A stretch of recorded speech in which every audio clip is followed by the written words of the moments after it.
Kemudian mungkin terkait dengan proses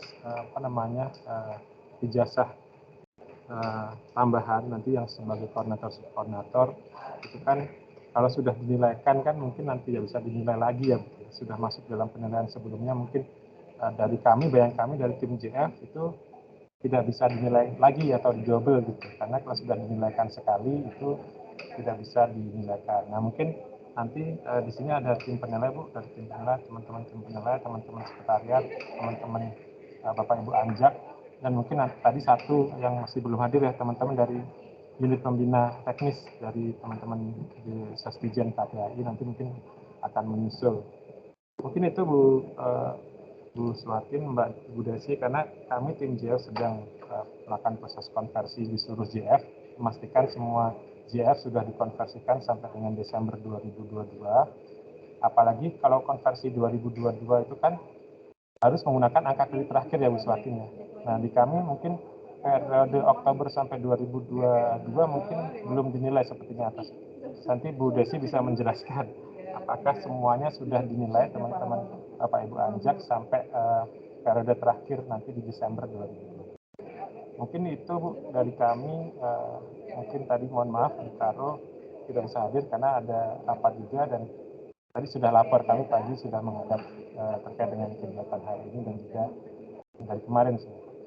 Ya mungkin itu Bu Suatin dan Bapak Ibu semuanya, Pak Saji, mohon maaf atas kekurangannya, kami mohon maaf, dan mungkin kami kembalikan ke Bu Desi dan nanti akan sekaligus memandu Bapak Ibu. Terima kasih. Assalamualaikum warahmatullahi wabarakatuh. Waalaikumsalam. Terima kasih Pak Taufik atas pengantarnya pada rapat kita pagi hari ini.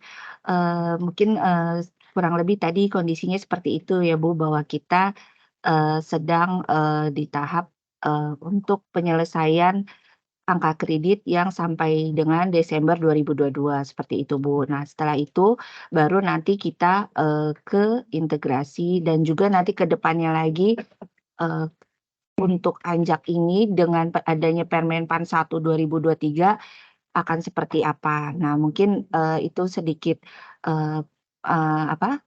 poin-poin yang akan kami minta tolong Ibu untuk memberikan pencerahan begitu Bu kepada kami.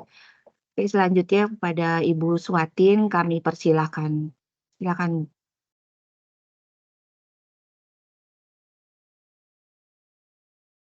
Terima kasih Pak. Tadi sudah disampaikan arahannya ya Pak ya. Kemudian juga dari Ibu Desi. Assalamualaikum warahmatullahi wabarakatuh. Selamat pagi menjelang siang. Salam sejahtera untuk kita semua. Mungkin saya langsung saja ya Pak. Izin Pak Taufik Budi Hanyata untuk langsung saja kepada poin-poin yang tadi sudah disampaikan oleh Pak Taufik. Mudah-mudahan memberikan pencerahan ya. Memang kami akui bahwa untuk konversi angka kredit dari untuk analis kebijakan ini kami membuat kebijakan yang mungkin tidak setiap instansi pembina melakukannya ya, tetapi karena memang tuntutannya ini luar biasa untuk analis kebijakan, sehingga kalau kami sendiri yang melakukan konversi ya, ini sepertinya tidak mungkin gitu ya secara beban kerja, karena kami sendiri masih menerima pengajuan sampai Juni ya, pengajuan angka kredit, penilaian angka kredit berdasarkan Permenpan 1 2023 gitu ya.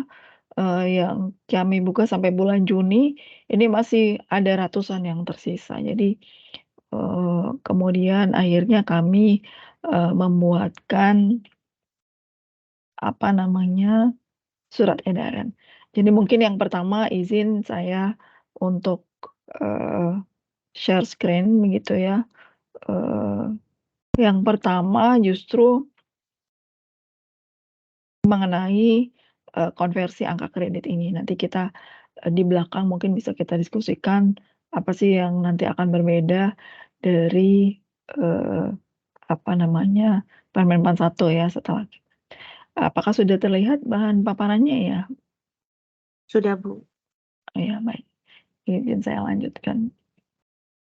Jadi di tahun ini di sekitar bulan Oktober ya kalau tidak salah,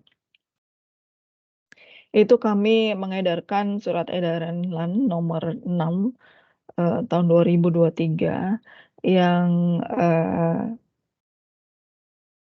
tentang konversi angka kredit konvensional menjadi angka kredit integrasi dan pemberian angka kredit dalam rangka pelaksanaan mekanisme koordinasi dan pengelolaan kegiatan bagi pejabat fungsional analis kebijakan. Tentu saja pengeluaran surat edaran ini tidak main-main ya Bapak Ibu ya, latar belakangnya. Karena mungkin seperti Bapak Ibu ketahui jumlah analis kebijakan meningkat secara eksponensial. Secara resmi jumlahnya sekitar 8.500 pada saat ini yang dilaporkan. Tetapi, itu baru dari 25% jumlah instansi pusat dan daerah. Kalau kita kalkulasi misalnya pusat dan daerah itu 600 saja yang memiliki, berarti baru seperempatnya Bapak Ibu. 8.000 itu baru seperempat yang melaporkan. Nah, meskipun seperempat mungkin tidak perlu kita kalikan 4 kali ya, mungkin kita kalikan 3 kali saja gitu ya. Dari 8.000 itu 24.000. Maka yang kami, menduga gitu ya, kalau misalnya konvensional ini dilakukan oleh LAN, ini sampai tahun depan jangan-jangan belum selesai gitu ya. Karena yang kami hadapi saat ini, dengan pengajuan angka kredit penambahan ya untuk tahun 2022 sampai bulan Juni, itu masih tersisa sekitar 800-an yang saat ini masih belum terhandle oleh kita. Apalagi kalau ditambah dengan konversi, nah ini akan jadi lebih banyak lagi gitu ya. Itu yang pertama, kemudian yang kedua, Bapak Ibu mungkin kalau di Kementerian Perindustrian ini sudah advance gitu ya, sudah sangat maju, sehingga tim penilai ini sudah ada Bapak Ibu. Tetapi mungkin Bapak Ibu bisa bayangkan di beberapa kementerian dan pemerintah daerah lainnya yang masih terkaget-kaget dengan, penyetaraan, banyak juga yang belum ada tim penilainya. Maka, banyak sekali juga analis kebijakan yang mengadu ke kami, ke instansi pembina, bagaimana ini kami karena tim penilai tidak ada sementara harus ada konversi.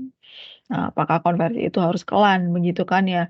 Kan sudah ada pembagian ya untuk 3A sampai 4A itu oleh instansi masing-masing dan 4B ke atas oleh LAN. Tetapi kalaupun hanya sampai 4B ke atas, tetap saja masih banyak banget gitu ya. Sehingga, kami keluarkan surat edaran ini untuk memberikan kewenangan kepada instansi pemerintah, baik yang sudah memiliki TPI atau belum memiliki TPI, untuk melakukan konversi angka kredit dari konvensional menjadi terintegrasi. Dan khusus bagi mereka yang memang, eee, SK koordinator dan subkoordinatornya itu belum sempat dinilaikan. Karena ketiadaan tim penilai, ini kan bukan salahnya JFAK ya Bapak Ibu ya, dan juga bukan salahnya instansi karena, eee, kebijakan penyetaraan kemarin itu instansi dan JF PNS yang disetarakan itu mau siap mau tidak siap, itu harus penyetaraan kan begitu ya Bapak Ibu ya. Maka kami mengakomodir, apa namanya, kesempatan ya, memberikan kesempatan bagi JF penyetaraan yang belum sempat mengajukan SK koordinator dan subkoordinator ini sekalian dimasukkan ketika melakukan konversi. Nah, mudah-mudahan latar belakang ini sudah jelas ya Bapak Ibu ya, kenapa kita mengatur kedua-duanya. Karena yang menggeruduk kami Bapak Ibu tidak main-main, sehari itu bisa 20 orang yang datang ke kami untuk, apa namanya, menanyakan masalah ini gitu ya. Dan, sering sekali ini ada suara yang bocor mungkin bisa di-close dulu. Dan banyak di antaranya dari pemerintah daerah, ini kan kasihan ya, bahkan mereka juga banyak yang menyampaikan, "Saya datang ke LAN dengan ongkos saya sendiri." Coba bisa dibayangkan nggak Bapak Ibu? Mereka datang ke LAN karena ongkos sendiri, karena menyampaikan ke instansi masing-masing itu tidak diakomodir. Nah, maka apa namanya surat edaran ini respon kami terhadap masalah-masalah tersebut ya kami berempati kepada mereka, terutama yang di daerah dan yang belum punya tim penilai itu, apa namanya, ya kita berempati dengan mereka dan kita mengakomodir, suara mereka. Untuk latar belakang yang terkait dengan aspek formil atau legal, ini ada di dalam, surat edaran ya Bapak Ibu ya. Ada pasal 58 tentang, Permenpan nomor 1 2023 ya, kemudian pasal 26 Peraturan BKN nomor 3, pasal 28 Permenpan 17 2021 dan pasal 26 Permenpan nomor 7 Nah, kalau kayak 2022. gini, ya kita latar belakang biasanya. Jadi tujuan ditetapkannya adalah ini Ya kan nanti cuma jadi yang ya tujuannya ditetapkan surat edaran ini adalah sebagai panduan kebijakan bagi instansi pemerintah dalam melaksanakan konversi dari konvensional ke angka kredit integrasi. Dan pemberian angka kredit bagi angka hasil penyetaraan yang memang belum diajukan sebelumnya ya. Jadi Bapak Ibu kalau di Kementerian Perindustrian saya yakin karena disetarakannya sepertinya dari tahun 2020 ya. Mungkin sudah digunakan. Jadi itu tidak diperbolehkan lagi untuk, ditambahkan pemberian angka kredit untuk koordinator dan subkoordinator ya, karena itu hanya cuma sekali diberikan. Maka surat edaran ini ruang lingkupnya Bapak Ibu yang pertama adalah konversi angka kredit dari konvensional ke terintegrasi dan pemberian angka kredit khusus bagi hasil penyetaraan. Untuk dasar hukum ya tadi hampir sama ya, ada Permenpan 17, ada Permenpan nomor 7, Permenpan nomor 1, Peraturan BKN nomor 3, dan Surat Edaran Menteri PAN RB nomor 8. Jadi isinya yang pertama adalah bahwa penyesuaian angka kredit konvensional ke dalam angka kredit terintegrasi dilakukan oleh pejabat pembina kepegawaian atau pejabat yang berwenang mendapatkan pendelegasian kewenangan dari PPK. Jadi boleh non PPK ya apabila sudah ada pendelegasian. Nah, ini terutama kami berikan klausul ini karena banyak yang menanyakan Bapak Ibu. Kalau misalnya tidak ada tim penilai, ya tidak ada unit yang diberi kewenangan untuk mengurusi angka kredit. Kemudian siapa yang akan menandatangani pak tersebut? Nah, maka kami tuliskan di dalam surat edaran ini. Kemudian agar tidak menyalahi aturan yang di butir B, penyesuaian angka kredit dilaksanakan mengacu pada lampiran 3 Peraturan BKN nomor 3. Jadi mudah-mudahan ini tidak ada yang menyimpang ya dari peraturan, BKN nomor 3 ini. Ya, kita satu garis ya, satu, ketentuan yang kita gunakan sama, yaitu Peraturan BKN nomor 3 tahun 2023. Kalaupun ada revisi, revisinya itu sifatnya dari BKN bukan dari kami, gitu ya.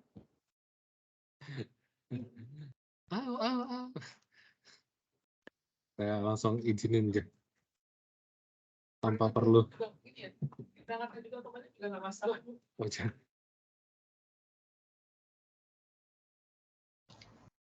Mbak Desi mungkin adminnya Iya, matiin semua speaker yang enggak. iya, baik Bu. Mohon maaf Bu. Silakan lanjut Bu Swatin. Iya, terima kasih. Kemudian penetapan penyesuaian angka kredit itu sama ya, kita ikuti Permenpan paling lambat sampai dengan 31 Desember 2023. Mudah-mudahan ini sudah jelas. Nah, ini yang kami beri stabilo Bapak Ibu. Kenapa kami berikan stabilo? Karena, gini terutama banyak pertanyaan dari instansi yang, apa namanya, belum punya tim penilai. Ya, karena, mereka merasa terzolimi begitu ya, sudah disetarakan, mereka sudah merasa terzolimi, disetarakan. Kemudian dari penyetaraan itu mereka sebenarnya mendapat keistimewaan 25% angka kredit dari kenaikan pangkat 1 kali gitu ya, tapi mereka tidak tahu harus, mengirim ke mana dan akhirnya expired. Karena dari Menpan sendiri sudah mencabut ya dengan Permenpan nomor 7. Nah, jadi di sini, khusus bagi AK hasil penyetaraan yang, memang belum pernah mengajukan SK koordinator. Kemudian di butir E ini diperjelas ya, angka kredit sebagaimana dimaksud pada huruf D tadi, diberikan bagi AK hasil penyetaraan yang keputusan pengangkatannya sebagai AK hasil penyetaraan diberlakukan paling lambat tanggal 16 Februari 2022. Jadi kalau diangkatnya setelah 16 Februari 2022, ini tidak mendapatkan keistimewaan ini Bapak Ibu. Mungkin Bapak Ibu bertanya ya, kenapa setelah 16 Februari 2022? Karena di tanggal 16 Februari 2022 itu diberlakukan Permenpan nomor 7 2023 yang sudah tidak memberlakukan adanya koordinator dan subkoordinator lagi. Begitu Bapak Ibu. Jadi, kalau ada yang diangkat penyetaraan setelah 16 Februari 2002, itu tidak lagi berhak mendapatkan angka kredit hasil penyetaraan, meskipun dalam prakteknya ada yang setelah 16 Februari ya Bapak Ibu ya. Kemudian angka kredit sebagaimana dimaksud huruf D hanya diberikan 1 kali periode kenaikan pangkat. Jadi hanya 1 kali saja, tidak boleh lagi ya. Kemudian pejabat yang menetapkan dan batas waktu menetapkan pemberian mengacu pada ketentuan sebagaimana huruf A dan C tadi ya. 31 Desember. Jadi untuk lampirannya ini saya kira, lampiran dan peraturan BKN yang nanti menjadi acuan ini saya kira Bapak Ibu sudah tahu ya kita highlight di nilai dasar. Karena nilai dasar inilah yang nanti akan, mengubah angka kredit Bapak Ibu dari konvensional ke terintegrasi. Jadi saya kira untuk detailnya mungkin Bapak Ibu sudah tahu ya di peraturan BKN, ini bukan suatu hal yang terpisah dari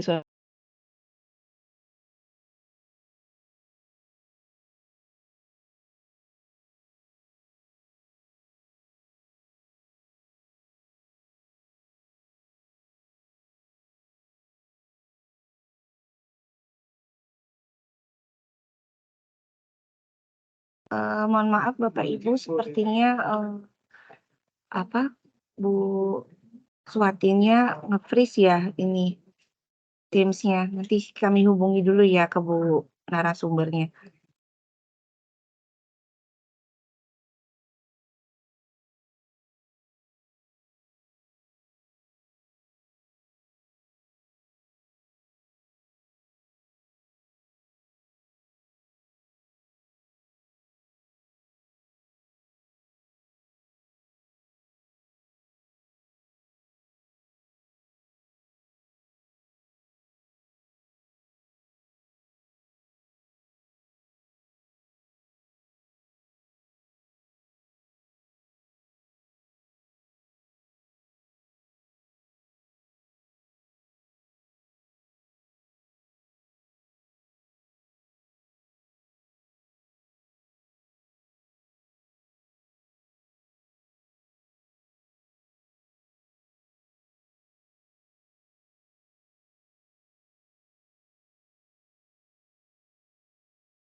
Bapak Ibu mohon, menunggu sebentar ya, kami sedang menghubungi narasumbernya.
Izin Bapak Ibu sambil menunggu narasumber kita dari LAN, mungkin saya ada beberapa nanti yang mau dijadikan bahan diskusi begitu ya untuk bersama narasumber kita dari LAN.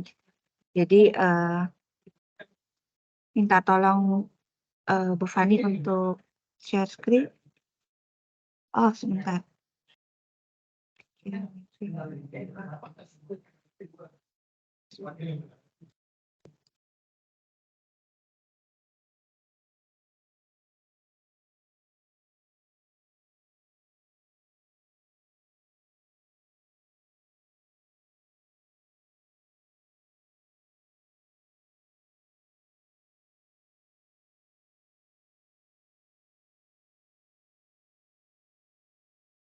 Oke, baik Bapak Ibu, jadi sudah ada nih. Nanti kita lanjut lagi kalau begitu. Ini Bu Suwatinya sudah ada.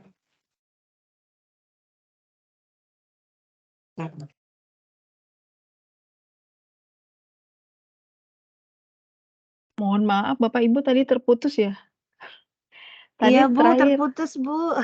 iya, terakhir Iya. sampai slide yang mana ya kalau boleh? Oh iya, sebentar ya Bu.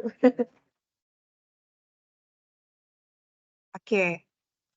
Terakhir Yang sampai slide ini bukan? ke atas, ya. Ini sudah belum? Belum Bu. Oh ini belum? Tadi baru atas Bu, masih awal-awal. Ini masih awal deh, awal banget deh. Di sini? Nah, itu Sudah? tuh Yang kuning-kuning tuh. ya. Oh ini. Ya, Ya 7. ampun, lama banget dong tadi. Ya baik. Mohon maaf ya Bapak Ibu ya. Ini padahal sudah dengan kabel ini Bapak Ibu, bukan dengan WiFi. Baik, jadi saya ulangi lagi izin Bapak Ibu untuk ketentuan di dalam surat edaran ini kita highlight yang huruf D, karena di huruf D ini saya yakin di beberapa kementerian yang sudah punya tim penilai, ini sudah pernah menilaikan angka kredit hasil penyetaraan. Ya, tetapi bagi mereka yang belum pernah mengajukan, ini kami berikan kesempatan sampai bulan Desember ini untuk mengajukan ini. Karena saya yakin Bapak Ibu ada yang males-malesan untuk mengajukan angka kredit karena mungkin unitnya itu tidak punya tidak ada kegiatan yang sebetulnya bisa diklaim sebagai angka kredit, jadi males-malesan gitu ya. Maka kami memberikan kesempatan bagi Bapak Ibu analis kebijakan hasil penyetaraan yang belum pernah mengajukan SK koordinator dan subkoordinatornya ini untuk tetap dinilaikan. Sebetulnya sasarannya Bapak Ibu untuk klausul D ini adalah mereka instansi pemerintah yang melaksanakan penyetaraan, tetapi belum sempat memiliki tim penilai instansi.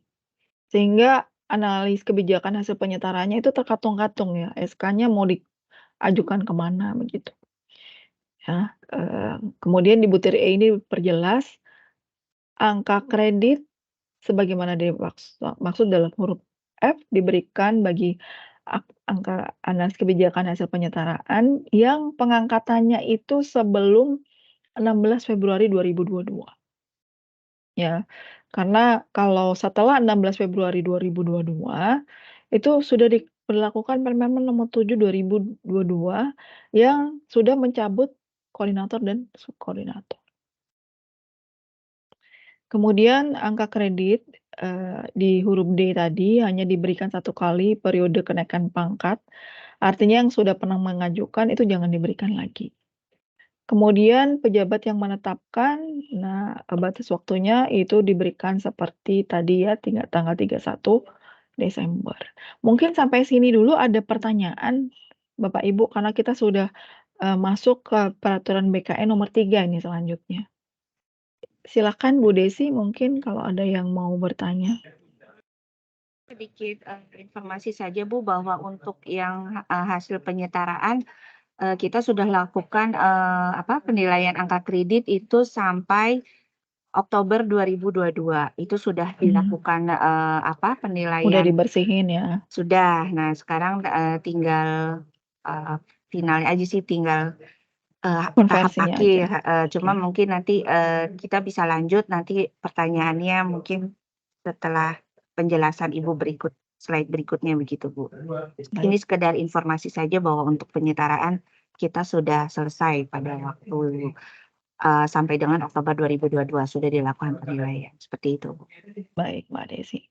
Kita lanjutkan kalau begitu ya. Jadi, tadi sudah disampaikan bahwa untuk melakukan konversi kita merujuknya ke Peraturan BKN Nomor 3 Tahun 2023. Dan, lampirannya ini saya sampaikan mungkin, teman-teman yang tim penilai ini sudah tidak asing lagi ya, tetapi mungkin bagi para JF analis kebijakan, bisa jadi sudah tahu ya, aware barangkali juga ada yang sudah tahu tapi belum aware gitu ya.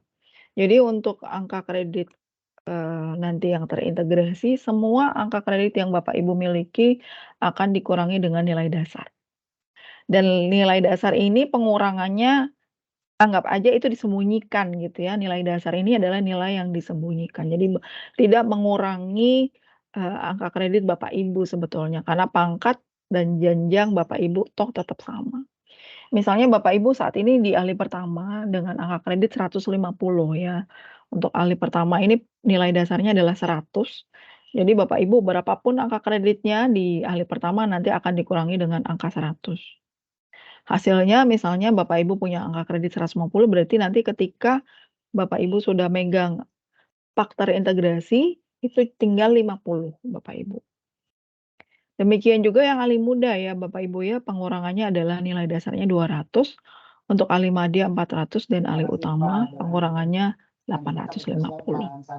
Jadi jangan kaget nanti Slide-nya belum misalnya jalan, Bu.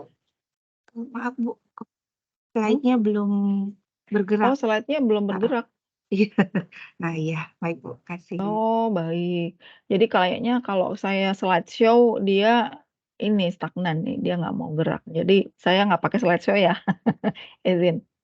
Ya, jadi, saya ulangi untuk ahli pertama pengurangnya 200, ahli muda 200, ahli madya 400, dan ahli utama 850. Jadi nanti jangan kaget ya Pak Zakiuddin ya, nanti menurun 850 Pak, angka kredit Bapak kalau sudah keluar paknya, tapi ini tidak mengurangi esensinya. Kemudian untuk teknis,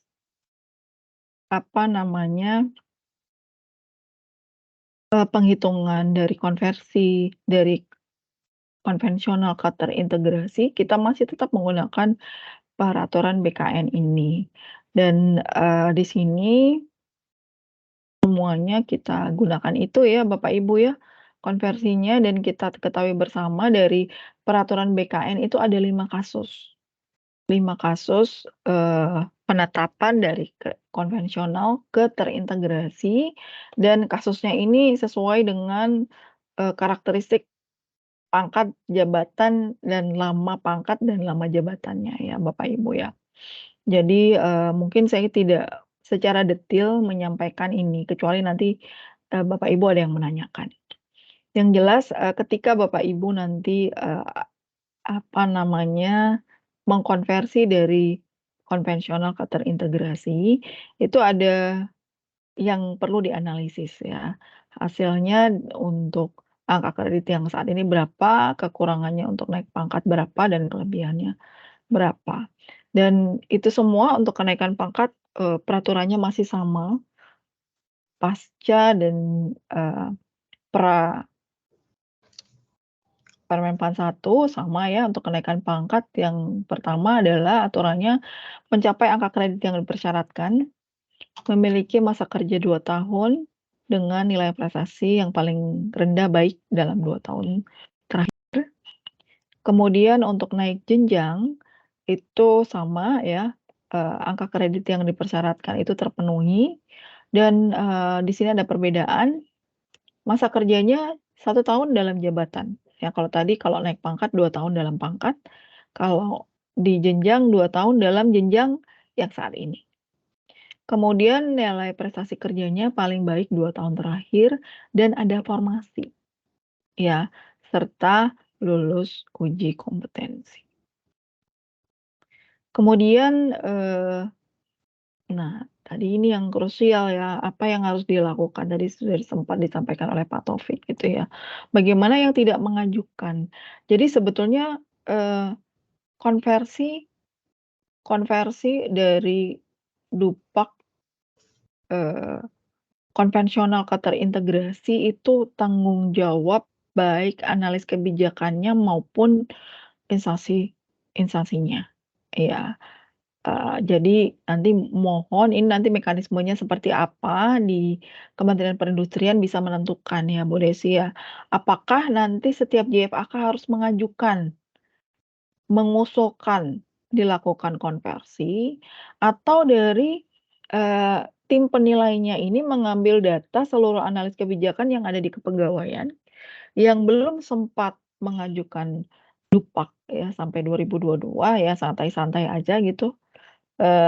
Segera kemudian dikonversi secara otomatis, ya. Tetapi kadang-kadang ini masalahnya yang namanya data suka tercecer ya Bapak Ibu ya, dan ini sangat repot. Jadi kalau kami untuk, saran kami begitu ya untuk, rekapitulasi untuk, konversi ini, lakukan rekapitulasi dulu. Jadi rekapitulasi ini boleh dibantu oleh masing-masing JFAK-nya. Ini kami sarankan begitu ya tim penilai, karena tadi saya mendengar Pak Taufik akan mengkonversikan seluruh seluruh JF di Kementerian Perindustrian yang tidak hanya analis kebijakan gitu ya. Jadi mekanismenya disamakan aja Pak kalau boleh gitu ya. Mekanismenya disamakan sehingga terjadi ada kesetaraan, ada equality antar JF gitu penyetaraannya. Jangan kemudian ada keistimewaan begitu ya kan kasihan, jadi ada yang diperlakukan tidak adil gitu. Kemudian setelah direkap, diidentifikasi masuk kasus yang mana nih dari 5 contoh yang ada di peraturan BKN nomor 3. Karena tadi macam-macam ya contohnya, nanti bisa saya jelaskan kalau ada yang bertanya. Kemudian masukkan dalam format pak terintegrasi tentu saja dan disahkan kepada pejabat pembina. Jadi ini meskipun sangat sangat teknis, tetapi ini banyak yang menanyakan Bapak Ibu. Jadi, kembali lagi konversi angka kredit ini berlaku bagi mereka yang bagi seluruh JF, tidak hanya JFAK, gitu. Karena apa? Karena kalau tidak dikonversi, nanti ketika, sudah ada konversi dari SKP, itu mau ditambah jadi susah, ya. Karena bentuknya masih angka kredit yang konvensional, gitu. Padahal di akhir tahun ini atau di awal tahun depan sudah akan keluar konversi angka kredit dari SKP ke angka kredit, begitu ya Bu Desi ya? Jadi mungkin itu Bapak Ibu memang ada sebagai tambahan, ada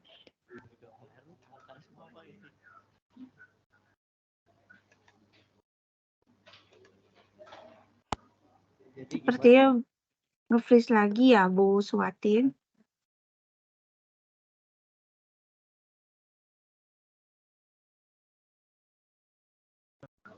Ini Mas Fedi dulu yang terhormat.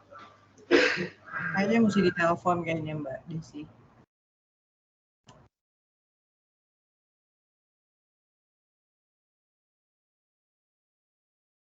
mohon maaf Bapak Ibu keluar lagi. Ya, Iya Bu, apakah sudah terdengar? Sudah ya? sudah Bu. Ya, Tapi jadi gambar Ibu belum bergerak. oh iya. Atau mungkin kameranya saya close saja ya? Karena Iya boleh. Iya ya, Bu.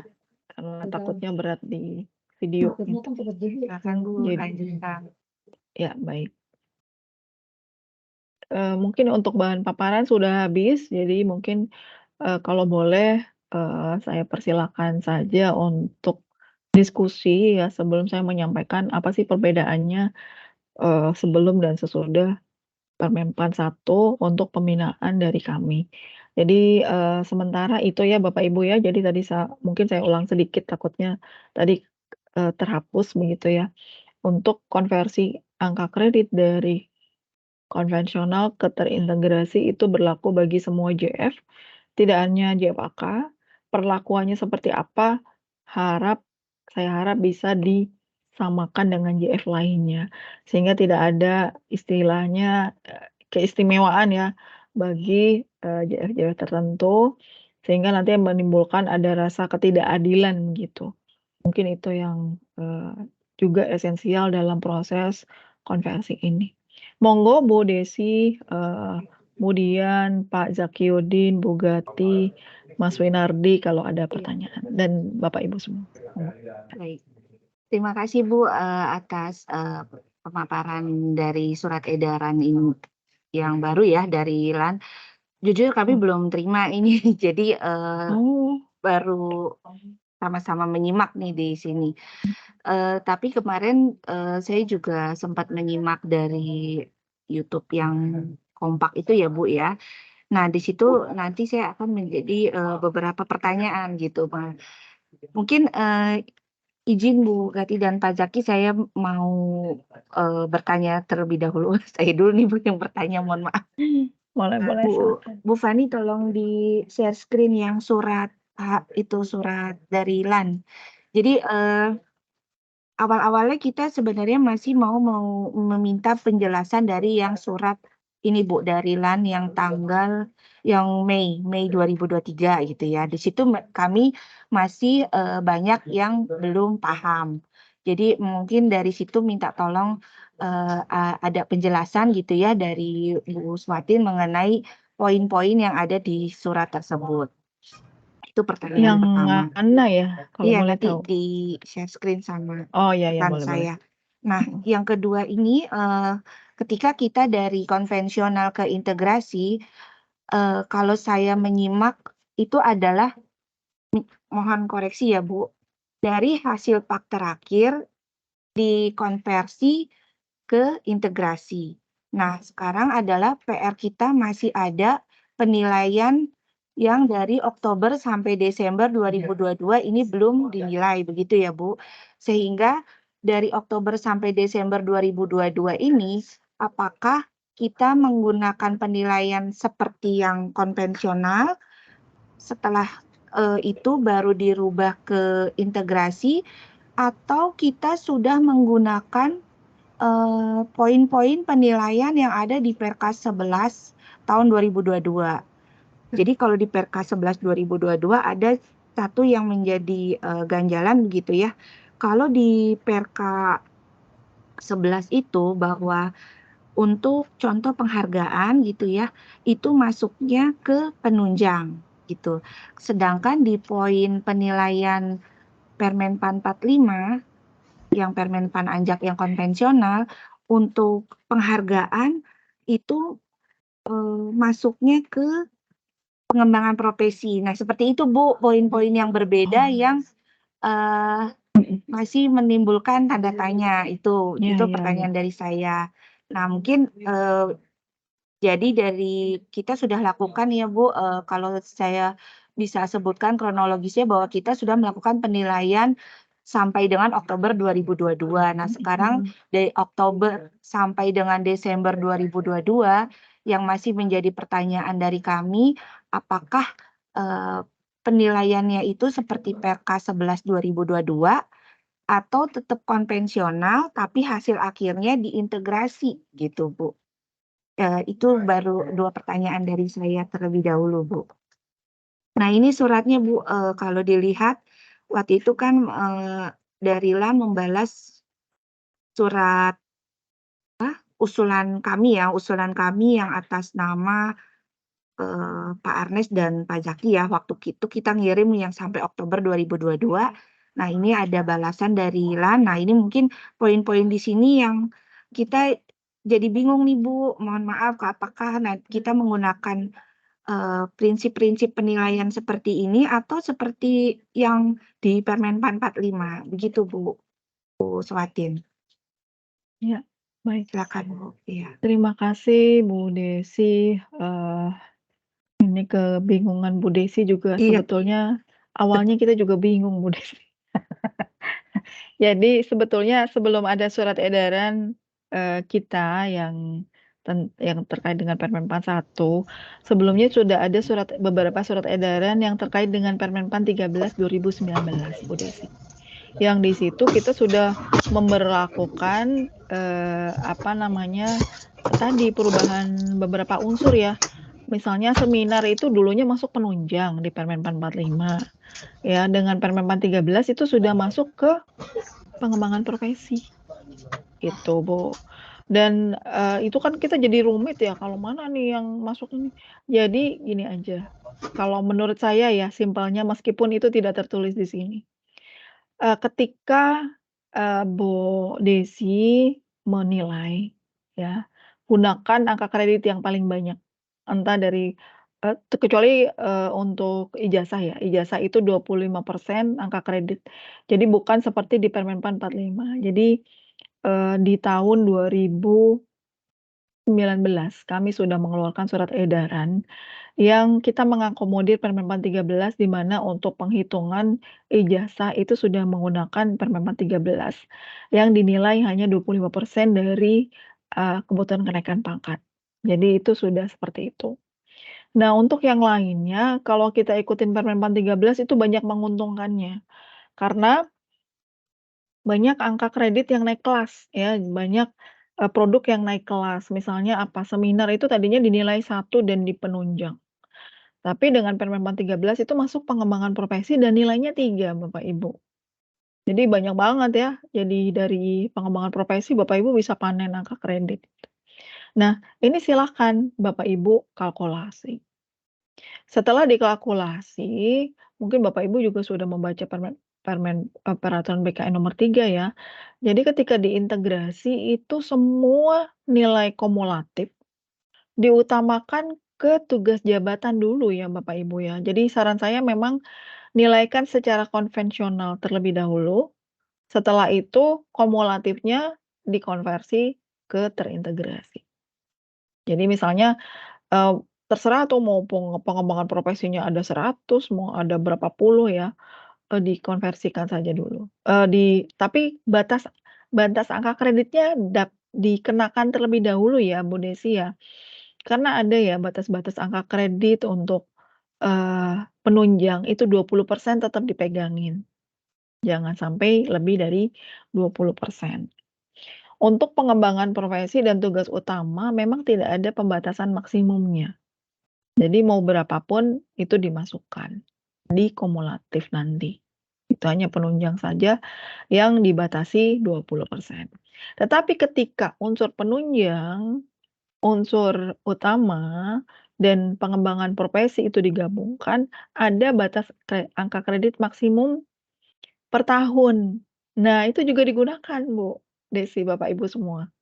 Jangan sampai melampaui angka kredit maksimum. Setelah itu semua didapat, jadilah angka kredit konvensional. Ya, dan dari situ baru dikonversikan ke angka kredit terintegrasi. Begitu Bapak Ibu, jadi meskipun sudah menggunakan terintegrasi, ketika memproses angka kreditnya itu masih menggunakan cara konvensional. Karena memang di 2022 itu penghitungan angka kredit masih belum dengan SKP, jadi masih tetap menggunakan Permenpan 13 2019. Kalau di analis kebijakan memang belum sempat Permenpannya dirubah gitu ya. Jadi kita menggunakan beberapa surat edaran yang akhirnya memang kita menggunakan Permenpan 13 2019 ini dalam bentuk surat edaran tadi. Jadi begitu ya Bu Desi ya, konvensionalkan dulu, ketemu angkanya baru diintegrasikan, gitu Bu. Jadi nggak ada angka kredit yang meludak nantinya, karena nanti kalau meludak juga bingung akan dikasih ke ke penunjang dan utamanya jadi berapa, jadi tiba-tiba bisa naik jenjang langsung gitu ya, kalau tidak dibatasi. Dan semuanya dari seminar lagi. Karena ada Iya juga betul, Bu, Bu. yang Iya. mengajukan seminar itu sampai 20 misalnya. Iya Nah itu betul. karena tidak dibatasi kan jadi repot ya, 20 itu kalau tidak dibatasi angka kredit per tahun, 20 kali 3 itu 60 sendiri gitu ya. Itu bisa, jadi kerepotan juga kita, ngurusnya. Jadi mungkin itu dulu Bu Desi, mungkin dari yang lain. Silakan, kasih. Mbak Desi, saya mau tanya boleh nggak? Silakan Bu Gati, Monggo Bu silakan. Gati. Ya, Bu Suatin, saya ada 2 pertanyaan nih. Yang soal penilaian ini, kalau ahli utama tuh sebenarnya harus kelam nggak sih Bu Desi? Karena saya barusan ngobrol sama teman saya di BSN, dia bilang cukup di BSN aja dianya gitu loh, nggak kirim-kirim kelam yang sebagai ahli utama.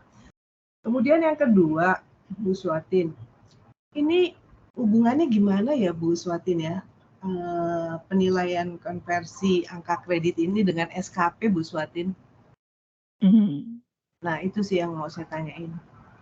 Mungkin Baik. Mas Wintan bisa tambahin juga kali yang soal, kan kalau di peraturannya katanya pertengahan tahun tuh sebenarnya ada SKP yang bisa dinilai ya.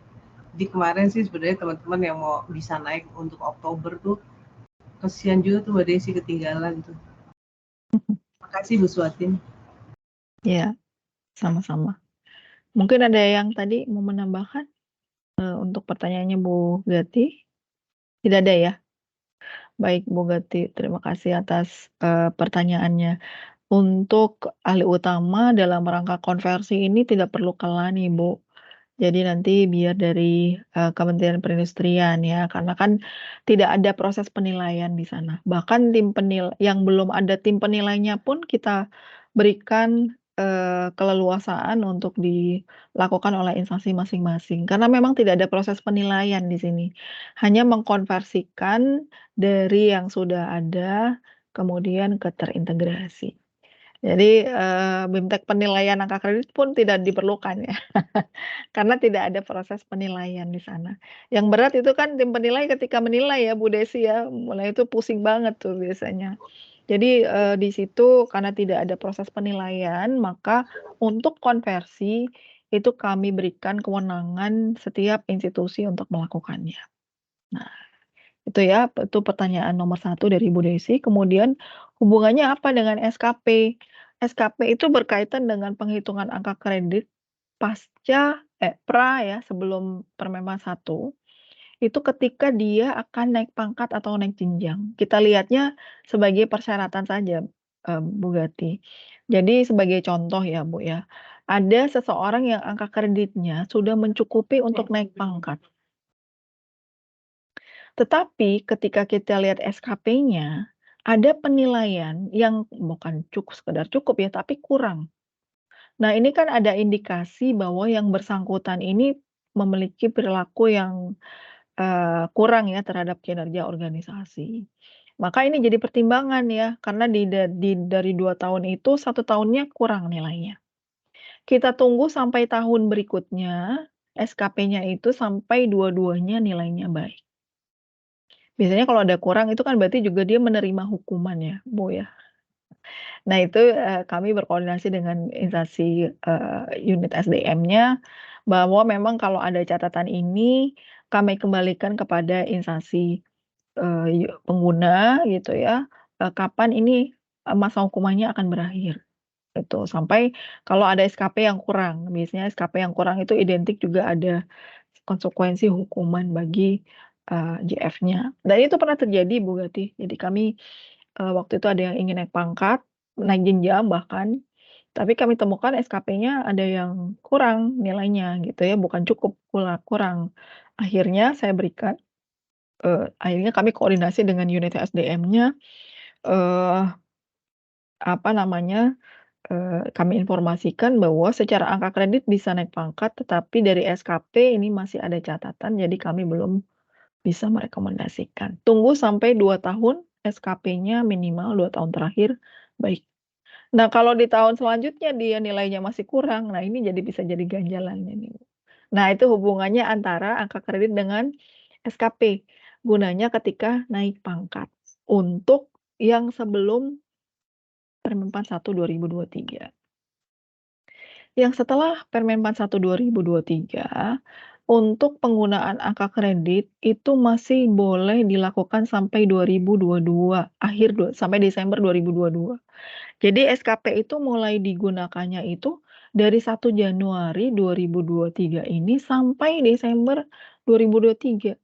Sampai seterusnya ya sebelum Permenpan 1 dicabut. Karena sudah ada undang-undang baru ya, bisa jadi Permenpan 1 ini sebentar lagi dicabut lagi sih. Jadi selama belum dicabut, untuk angka kredit nanti dinilainya dengan SKP dan itu mulainya dari 2023 Bu berarti. Jadi kalau misalnya angka kreditnya di 2022 sudah ada yang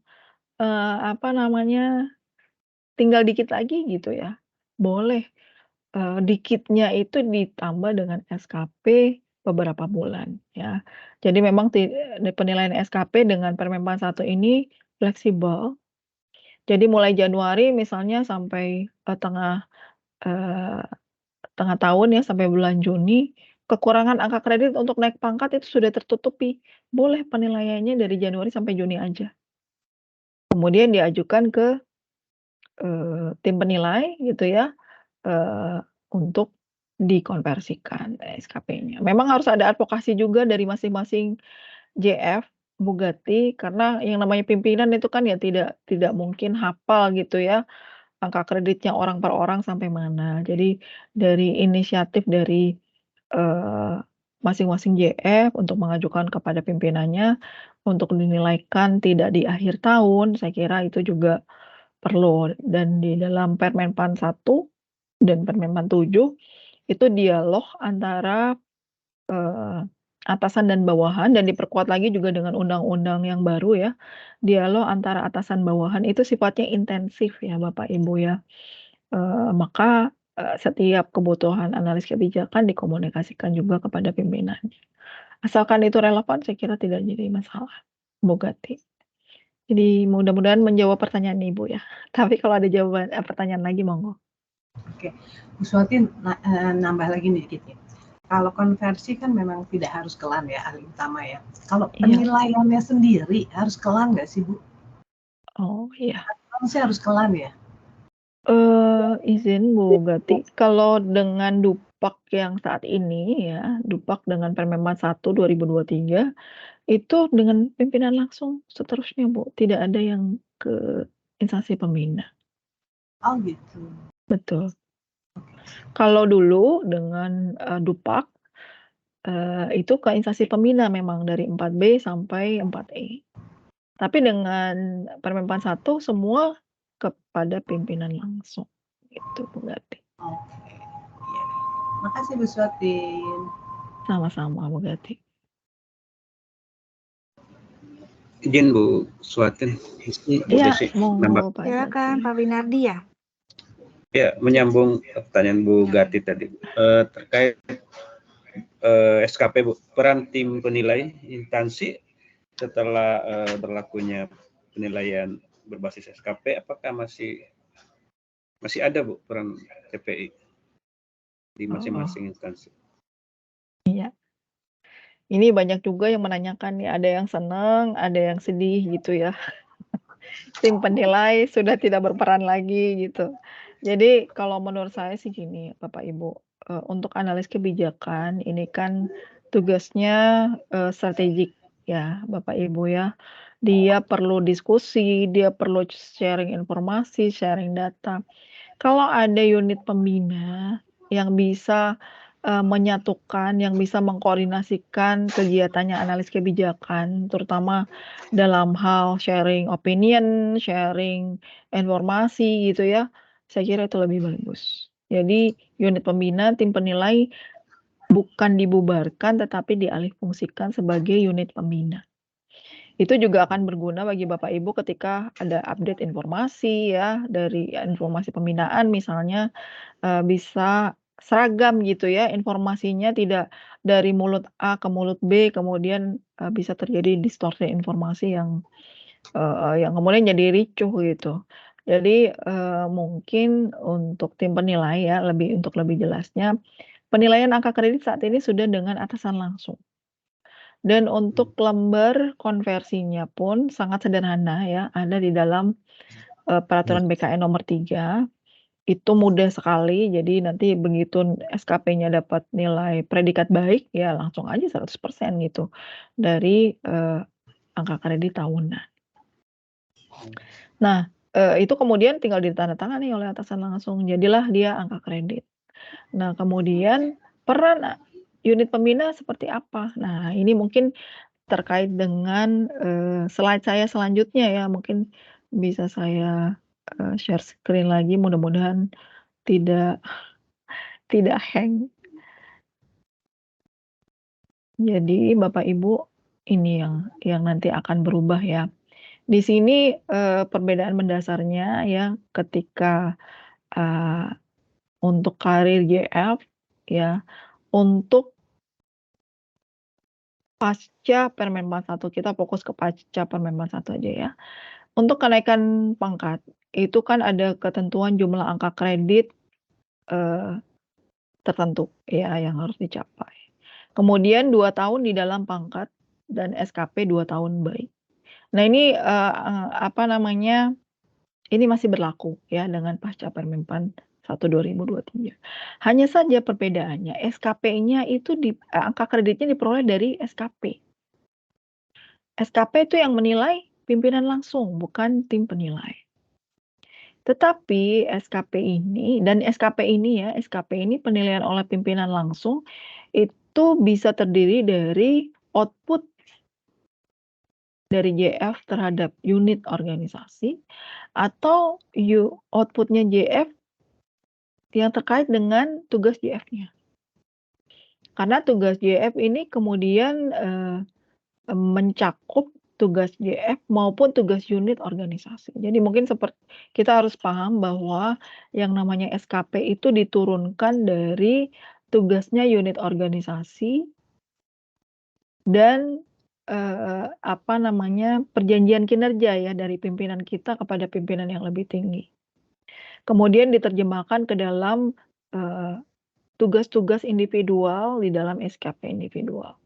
Nah, tugas-tugas individual bisa jadi Bapak Ibu, yang ditugaskan oleh pimpinan, itu tidak terkait dengan output-nya Bapak Ibu sebagai JF. Tetapi, dia menyangkut unit organisasi. Dan ini kedua-duanya perlu dijalankan Bapak Ibu ya.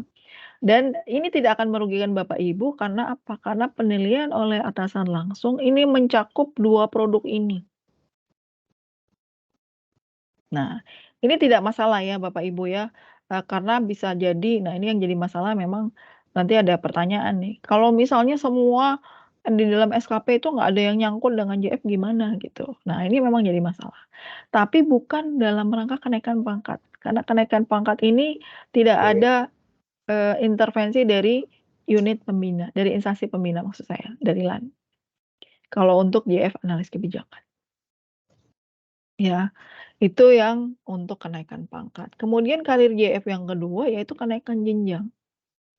Ya, persyaratannya sama ya, angka kredit memenuhi, pangkat memenuhi, ada syarat 1 tahun dalam jenjang minimal ya, lulus uji kompetensi, kemudian SKP dalam 2 tahun baik.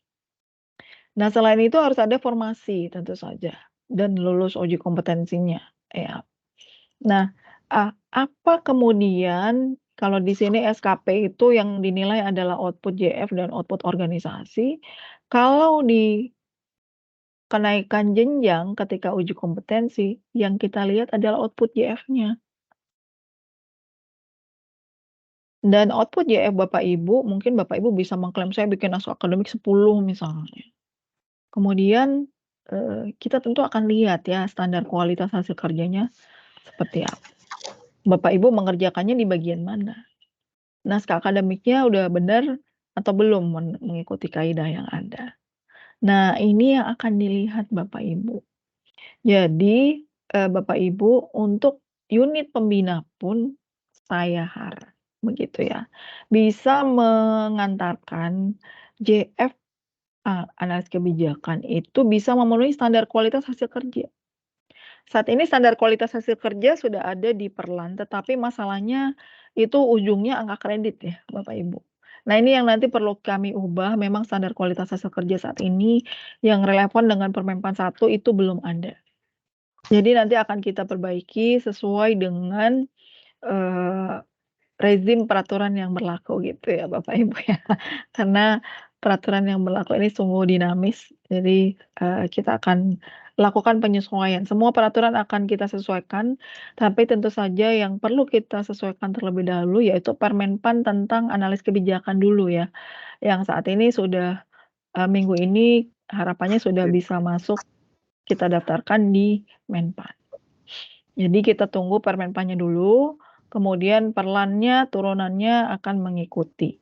Jadi Bapak Ibu, unit pembina, tim penilai instansi yang ada di ada di Kementerian Perindustrian, ini bisa mengawal ini Bapak Ibu.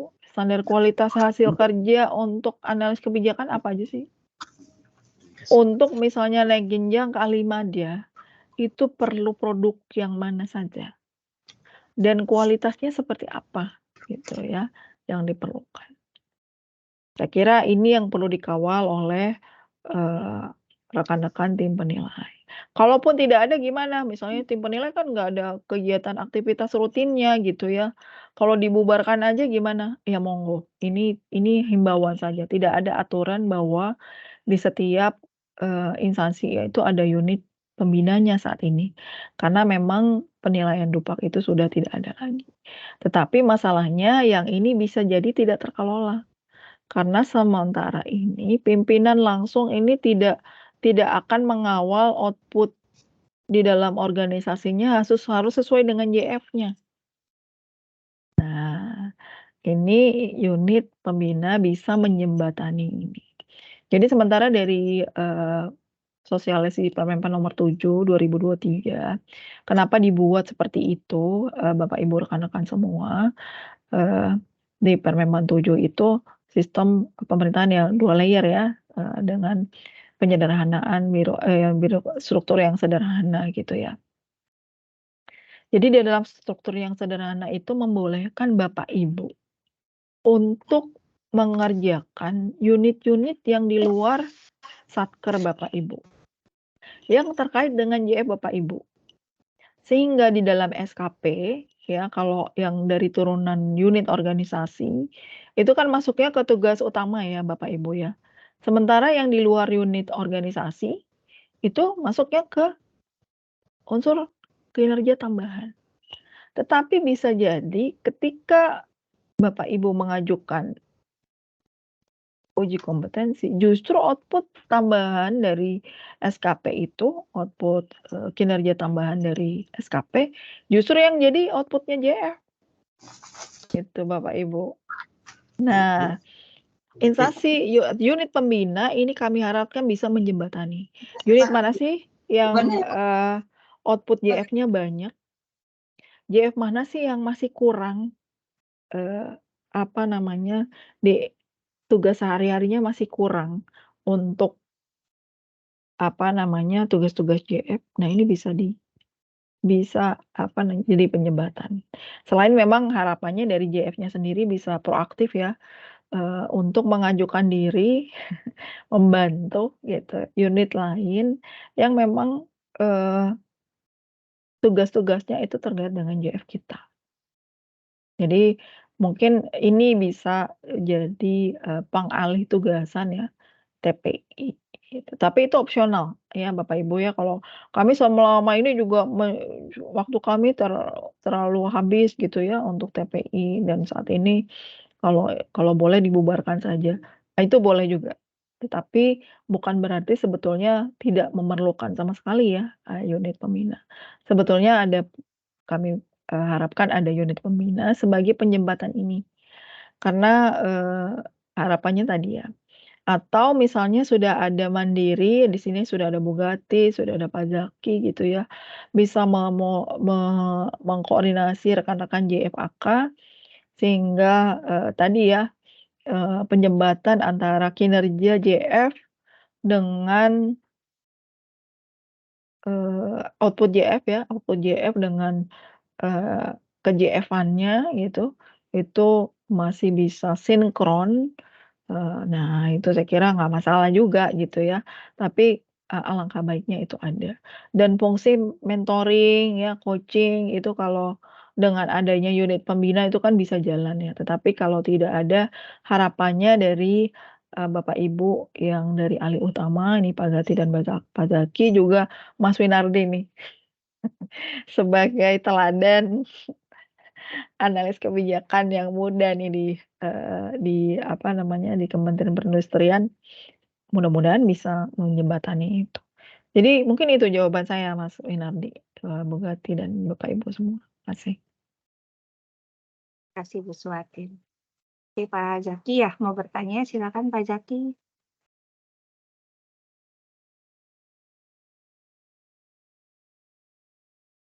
Monggo Pak. Masih mute Pak.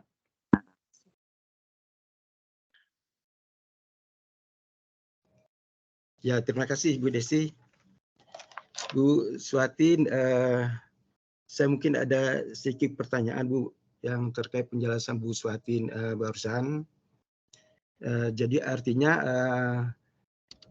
nanti semua teman-teman JFAK ini tetap ketika uji kompetensi kan tetap melalui LAN Bu ya, ketika kenaikan jenjang.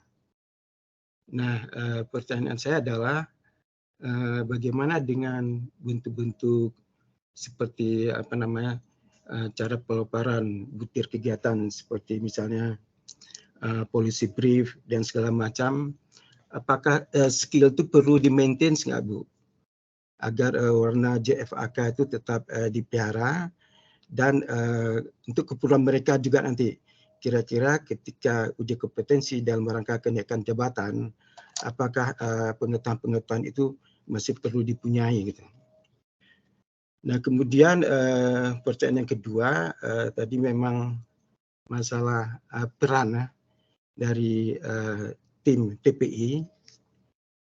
Di sini ada tadi penjelasannya bahwa penyusunan angka kredit konvensional ke integrasi ini dilakukan oleh pejabat pembina kepegawaian ataupun yang ditunjuk.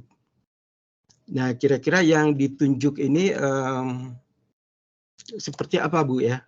Apakah dia perlu juga suatu wadah organisasi yang perlu memaintain ke JFAK-nya atau bagaimana Bu? Mungkin itu aja Bu Suatin.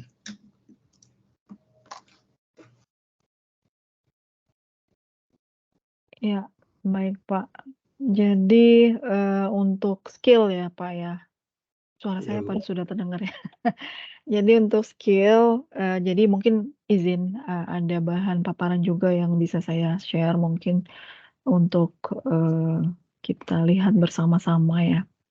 Jadi sebetulnya untuk setiap kenaikan jenjang Bapak Ibu selain uji kompetensi tentu saja ada kompetensi yang harus dimiliki oleh Bapak Ibu yang meningkat gitu ya. Jadi ada peningkatan kompetensi. Makanya judulnya uji kompetensi ya Bapak Ibu ya.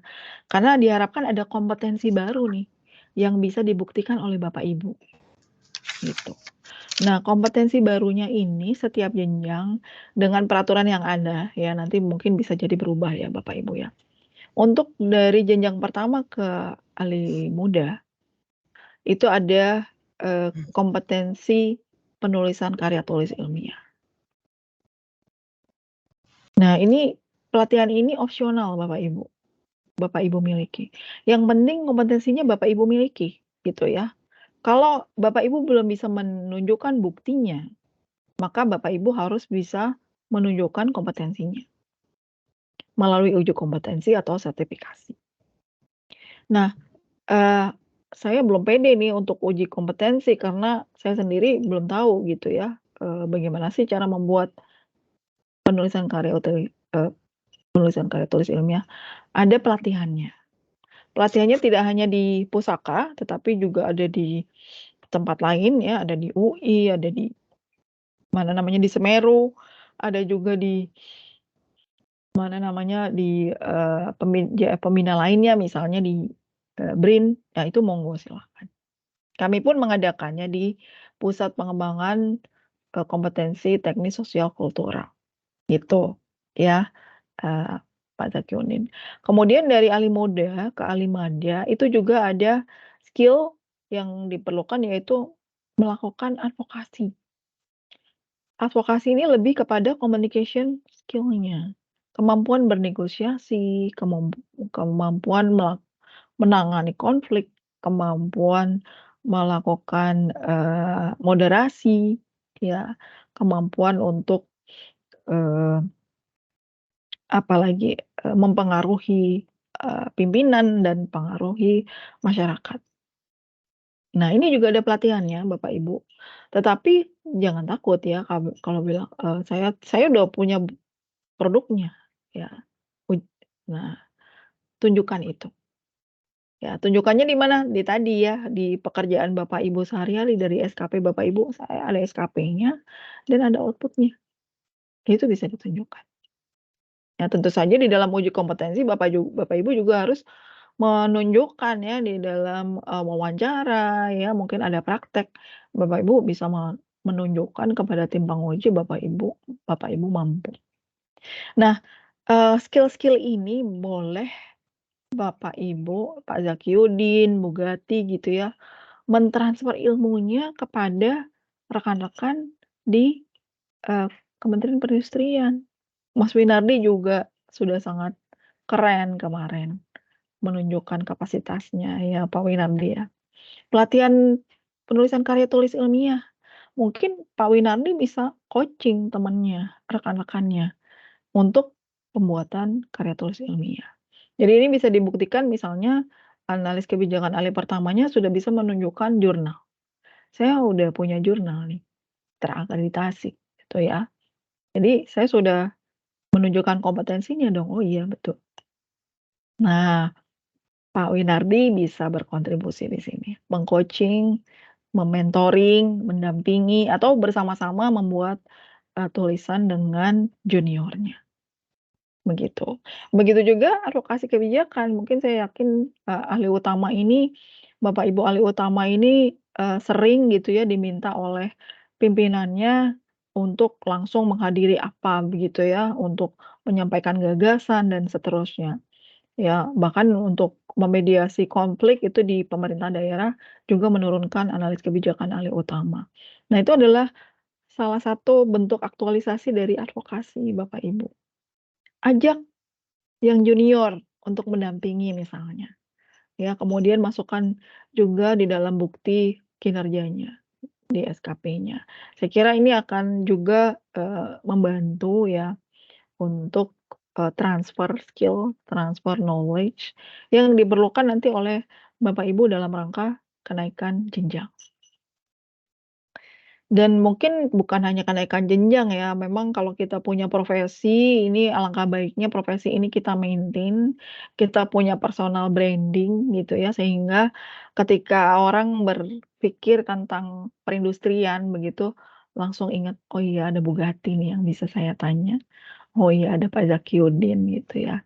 Karena ekspertisnya sudah diketahui oleh orang banyak gitu. Jadi jangan semata-mata karena ingin naik jenjang saja gitu ya, tetapi jangan lupa dengan personal branding gitu. Dan mudah-mudahan ini bisa membawa Bapak Ibu, rekan-rekan yang masih muda-muda juga untuk, zigzag ya bisa, karena fungsional dan struktural ini bisa berdampingan ya karirnya, bisa jadi naik jenjangnya itu bukan ke madya, tetapi Bapak Ibu jadi eselon misalnya. Nah itu juga. Yang penting Bapak Ibu bisa menunjukkan sebetulnya kualitas Bapak Ibu di organisasi, kontribusinya diperkencang dan, sesuai dengan JF-nya itu juga lebih baik. Jadi sejalan begitu ya antara raihan angka kredit, dan kenaikan, karirnya. Kemudian pertanyaan yang kedua tadi apa ya Pak Zakyudin ya? Kok saya lupa? Mohon maaf.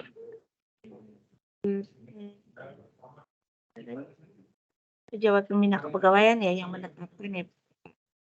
Oh iya, yang menetapkan, betul. Yang menetapkan adalah PPK-nya, kecuali apabila memang, didelegasikan kepada yang lain. Jadi itu boleh. Jadi tidak harus PPK-nya. Saat ini yang terjadi di Pemda, itu, mereka kebanyakan, kepala daerahnya jadi PJ, dan PJ itu dari BKN boleh untuk menandatangani PAK. Tetapi dari PJ itu biasanya mendelegasikan ke Sekda ataupun ke BPSDM-nya ya, BPSDM-nya. Nah, itu opsional, kami persilahkan, kami bebaskan siapa yang diberikan delegasi. Nah, kalau di Kementerian Perindustrian, Sekjen ya, Bu Desi ya? Atau Iya Bu, untuk Sekjen yang ya? nanti integrasi sesuai dengan edaran kita itu di mana? Kita di Sekjen di Biro SDM, tapi untuk konversinya itu dilakukan oleh unit pembina terlebih dahulu, habis itu baru nanti pejabat yang menandatangani adalah pejabat pembina kepegawaian, yaitu Biro Oh, SDM, seperti itu. ya, baik. Makasih Bu Desi. Ya, jadi seperti itu boleh ya. Ya. Pak Zaki, bagaimana Pak Zaki? Ya. Apa ada Cukup tambahan? jelas Bu Suatin, terima kasih. Cukup. Sama-sama Pak Zaki Udin. Izin Bu, saya mau bertanya lagi. Boleh, Nanya boleh. mulu ya Bu. Iya, iya. Jadi kalau untuk naik jenjang itu kan kita masih berlaku harus memenuhi unsur Bangprof ya, pengembangan profesi. Begitu ya Bu? Untuk naik jenjang. Untuk yang penilaian 2022 ya Bu ya. Oh gitu, kalau yang Mm-mm. 2000 sekarang itu enggak? Enggak Oh ada. oke, baik. Terus itu baik, berarti udah terjawab. Terus selanjutnya untuk yang apa tuh? Kalau Permenpan 45 itu kan mensyaratkan jika naik jenjang itu dari muda ke madya harus S2 gitu ya Bu? Ya, kita Nah, juga berlakukan untuk naik jenjang itu saat ini harus madya. oh tetap ya untuk Mm-mm. yang Harus kenaikan S2. jenjang Betul. pendidikan itu masih mengacu ke peraturan yang lama walaupun di ada Permenpan 1 2023 ya, seperti itu ya Bu. Jadi Betul. untuk pendidikannya masih mengacu ke sana. Oh ya, untuk yang uji kom nih Bu, misalnya pegawai kami ada yang mau uji kom atau misalnya ada yang mau perpindahan jabatan. Mungkin dari mana kita bisa mengetahui informasi tentang info-info kapan dilakukan uji kom, persyaratan dan sebagainya seperti itu Bu, karena sekarang ini kan seperti kita ketahui bahwa namanya peraturan itu cepat berubah begitu ya Bu, takutnya ada info-info terupdate gitu yang kita harus mengetahui, apakah bisa kita peroleh dari mana begitu Bu soalnya. Iya, Bu. baik. Terima kasih Bu Desi. Untuk tahun 2024 seperti juga tahun ini ya untuk kenaikan jenjang itu uji kompetensinya itu kita lakukan 2 bulan sekali Bu Desi. Jadi dan biasanya yang kita undang itu adalah yang 3 bulan sebelumnya sudah mengajukan. Itu yang pertama. Kemudian yang kedua, yang mengajukan itu yang kita undang juga itu yang pengajuannya di tahun berjalan. Misalnya ingin diuji tahun 2024, ya pengajuannya 2024 meskipun di tahun sebelumnya sudah mengajukan tapi belum dipanggil. Karena yang tahun sebelumnya itu sudah kita menganggapnya sumber anggarannya kan di tahun itu ya, takutnya di tahun 2024 itu anggarannya udah nggak ada. Gitu. Jadi kita seperti itu ya. Jadi kalau misalnya dan untuk berapa sih kuotanya setiap bulan gitu, kita akan tergantung kepada yang mengajukan. Sejauh ini kemarin kita lakukan revisi terus gitu ya, untuk uji kompetensinya sehingga, kalau memang ada jumlah yang fantastis ya, dan kuotanya kan biasanya terbatas ini ya, Bu Desi ya. Kuotanya terbatas di kita, tapi kalau jumlahnya melebihi 30 misalnya ketika mau uji kompetensi atau melebihi dari 10 gitu, itu kan nggak mungkin dipanggil semuanya, biasanya paling satu instansi paling banyak 5 misalkan. Jadi, silakan berkoordinasi dengan kami untuk uji kompetensi mandiri. Jadi nanti pembiayaan dari Kementerian Perindustrian hanya asesornya saja dari kami, gitu.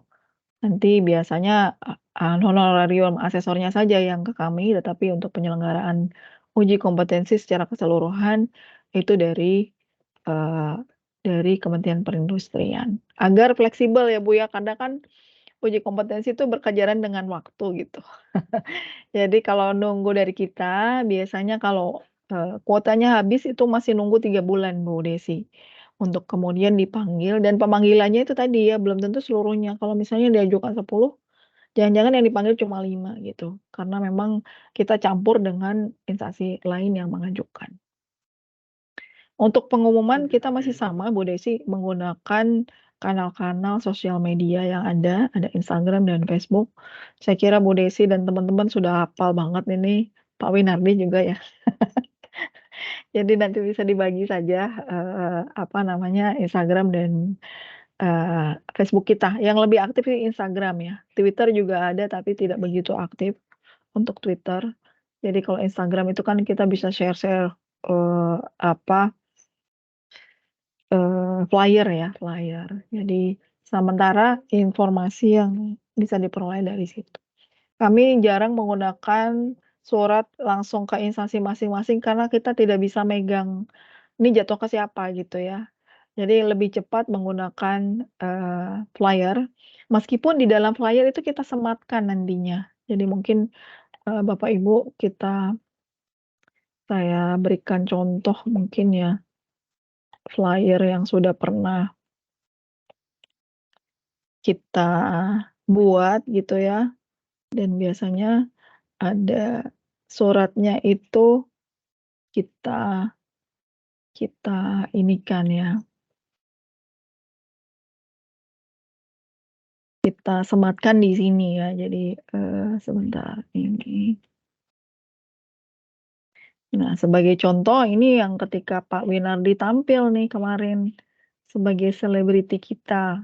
Nah, ini ya Bapak Ibu ya. Jadi ini ada pengumuman Akui Award yang sebelah kiri yang Pak Winardi ikut dan menang ya waktu itu. Kemudian ini ada kompak. Ya, di kompak ini kita sama, kita lihat di sini ada suratnya sama ya. Kemudian di sini juga ada suratnya. Jadi suratnya kita sebarkan melalui sosmed juga. Jadi kalau di-scan suratnya dapat itu Bapak Ibu. Dan ini lebih mudah dan lebih dapat terakomodir, karena kalau kita pernah menggunakan surat dan kita share secara konvensional itu repot banget Bapak Ibu, karena udah ketemu orangnya nih, disponya kemana belum tahu gitu ya, harus nunggu dia. Disponya bisa sebulan baru dispo, sebulan kemudian. Nah ini yang repot. Jadi dengan ini nanti dari, masing-masing yang berkepentingan bisa menyampaikan kepada pimpinannya untuk, mengikuti acara ini dan saya kira ini, apa namanya, cara-cara yang kekinian ya Bu Desi dan Bapak Ibu semua. Jadi semua bisa catch up gitu ya, bisa, update informasinya, karena memang, saat ini sosial media ini luar biasa cepatnya gitu ya. Kalau kita mau agile ya gunakan sosial media. Jadi sama Bu Desi, di sini sudah ada ya, website kita ya, kemudian akun Instagram Pusakalan, akun Facebook itu Komunitas Analis Kebijakan, dan YouTube kita Jendela Analis Kebijakan. Untuk YouTube itu semua sesi kompak itu kita share di sana ya, saya kira di, eee apa namanya, Kompak Special Edition juga kita share di sana juga Bapak Ibu semua. Jadi seperti apa sih penampilannya Pak Winardi kemarin, nah bisa dilihat juga ya, kalau kemarin ada yang ketinggalan gitu. Jadi boleh, Bapak Ibu gunakan semua sosial media untuk berkomunikasi dengan kami. Tidak lupa juga ada, sedulur pusaka Bu Desi untuk mengupdate ya, misalnya saya sudah mengajukan surat ini misalnya, ya surat pengajuan uji kom, kira-kira kapan uji komnya, nah itu boleh disampaikan ke WA ini. Ya ada sedulur pusaka saya kira semua sudah tahu, sedulur pusaka ini di 0812 351 000050. Jadi, eee, itu yang memang harus bersabar ya Bapak Ibu ya untuk ke hotline ini. Karena yang merespon adalah kombinasi ya, antara chatbot dengan orang gitu ya, untuk pertanyaan yang sifatnya, baru-baru atau merespon tadi ya, surat saya sampai mana itu ya tentu orang, dan menunggu jam kosong yang bersangkutan. Nah ini kadang-kadang yang udah nggak sabar baru 5 menit WA gitu mintanya direspon padahal, bisanya jam 2 misalnya. Jadi, itu pasti kita respon dan tidak bisa seperti orang bercakap-cakap gitu ya, begitu kita tanya langsung jawab. Apalagi kalau pertanyaannya ini memang harus koordinasi dengan yang lain, yang bersangkutan tidak mengetahui gitu ya, karena ini dipegang oleh orang nih. Jadi yang bersangkutan akan bertanya dulu ya, apalagi tadi ya nanya, "Surat saya udah sampai mana nih?" Gitu. Pasti akan bertanya dulu. Nah, yang ditanya juga belum tentu waktunya pas ya. Jadi kadang sampai hari berikutnya, tapi biasanya tidak sampai 1 hari ya. Kalau pertanyaannya pagi, sore pasti sudah dijawab, biasanya gitu. Tapi kalau pertanyaannya sore ya mungkin besok harinya baru dijawab. Dan Sabtu Minggu libur ya Bapak Ibu ya, kalau Bapak Ibu nanyanya Sabtu Minggu dijawabnya hari Senin. Jadi, sekalian untuk mempromosikan nih Bapak Ibu, layanan-layanan kita, baik di sosial media maupun apa namanya, kanal untuk komunikasinya melalui Sadulur. Mungkin itu Bu Desi. Jadi, untuk jadwal kapan tanggalnya memang tidak tidak kita tentukan. Biasanya akan menyesuaikan dengan tanggal-tanggalnya Pak Kapus ya, tanggalnya dengan bidang lainnya. Jadi, tanggalnya bisa, berubah-ubah maka tidak dibuatkan di jadwal, tetapi, apa namanya, penyelenggaraannya itu bisa dipastikan setiap 2 bulan sekali, ya, setiap 2 bulan sekali. Harapannya 3 bulan sebelumnya sudah disampaikan kepada kami. Mungkin itu dulu Bu Desi, makasih. Ya, makasih Bu. Ini ada penanya dari Bapak Ibu Juneka. Boleh silakan bertanya selanjutnya. Silakan Bu Baik. Juneka. Ya, baik Bu Desi, terima kasih. Makasih juga Bu Suatin. Selamat pagi Bapak Ibu. Mohon izin, apakah suara saya terdengar? Terdengar Bu. Oh iya, baik. Nyalain kamera aja ya biar kelihatan. Ya, izin Ibu Suatin, Bu Desi mau perkenalkan diri. Saya Juneka dan beberapa teman yang sebelumnya kami sudah dilantik, waktu itu ujian dilan impasing untuk fungsi JFAK, dan kami dilantik menjadi JFK jenjang muda. Nah, nggak berselang lama setelah pelantikan tersebut kami dilantik kembali untuk jabatan struktural eselon 4. Nah, jadi sejak Maret 2021 sampai Agustus 2023 kami menjadi pejabat struktural eselon 4. Nah, kemudian pada bulan Agustus 2023 kami mengaktifkan kembali beberapa yang eselon 4 itu kami ada 3 orang di KPAI yang mengaktifkan kembali fungsional, mengajukan pengaktifan kembali ya jabatan fungsional tersebut Agustus 2023. Nah, yang mau kami tanyakan Ibu, izin kami sama sekali memang sangat masih blank ya, masih buta terkait pola karir di JFAK ini. Tadi sedikit pencerahan juga untuk yang kenaikan pangkat, mungkin belum, nanti mungkin akan berpikir untuk ke Madya ya. Tapi yang posisi di kami seperti saya tahun yang lewat dan beberapa teman dan kami itu tahun yang lewat itu dari 3C naik jadi posisinya. Maaf Bu, suaranya agak berkerasan, agak menghilang tadi suaranya. Boleh keras dikit suaranya. Iya, baik Ibu. Sebentar. Kedengaran Ibu udah? Mungkin coba saya matikan kamera kali ya. Oke, lanjut Bu, ya. Udah terdengar. Ya.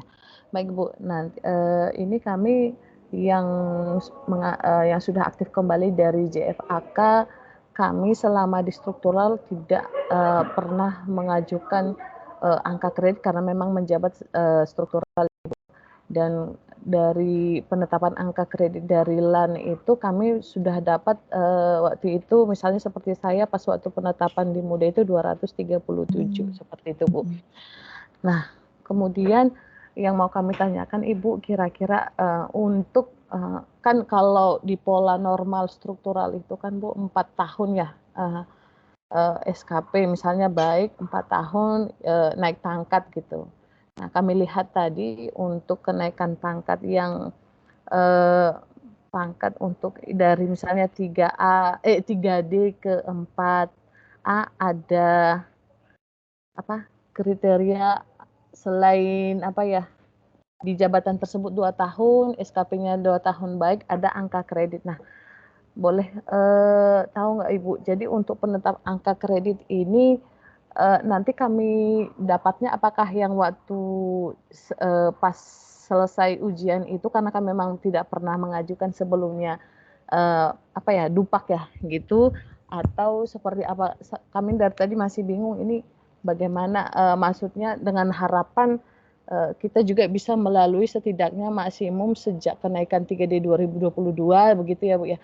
Tambah 4 tahun mungkin 2026 mungkin sudah bisa 4A seperti itu Ibu. Bagaimana langkah-langkah yang harus kami lakukan dan seperti apa nantinya penetapan angka kreditnya. Terima kasih.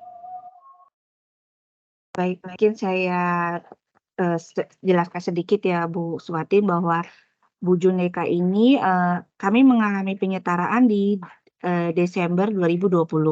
Nah, Bu Juneka ini dari Maret 2021 sampai Agustus 2023 menjabat struktural eselon 4. Nah, di Agustus 2023 baru aktif kembali JF-nya. Sehingga dari awal itu memang belum pernah mengumpulkan angka kredit. Posisinya saat ini mengalami kenaikan pangkat di April 2022 dengan pangkat 3D. Nah, untuk kedepannya bagaimana strateginya supaya beliau bisa ke 4A atau naik jenjang ke madya, begitu Bu? Baik. Iya, Bu Terima Suwatin. kasih Bu Desi untuk memperjelas pertanyaannya. Saya tadi juga agak lost nih dari tadi Bu Juneka. Karena waktunya juga sempit, mungkin ada penanya lain sekalian aja 4 Oh iya, baik penanya. Bu. Oke, Silakan. pertanyaan selanjutnya Bu siapa nih? Bu Dian ya? Bu Rani dulu deh, maaf. Bu Rani dulu, Bu Rani dari Agro. Terima Tadi kasih Bu Desi. urutannya. Iya, silakan Bu. Pertanyaannya Kalau sama bisa. sih, hampir sama dengan Bu Juneka. Oh, iya. Pertanyaan karena maaf saya tadi telat ngikutin ini ya.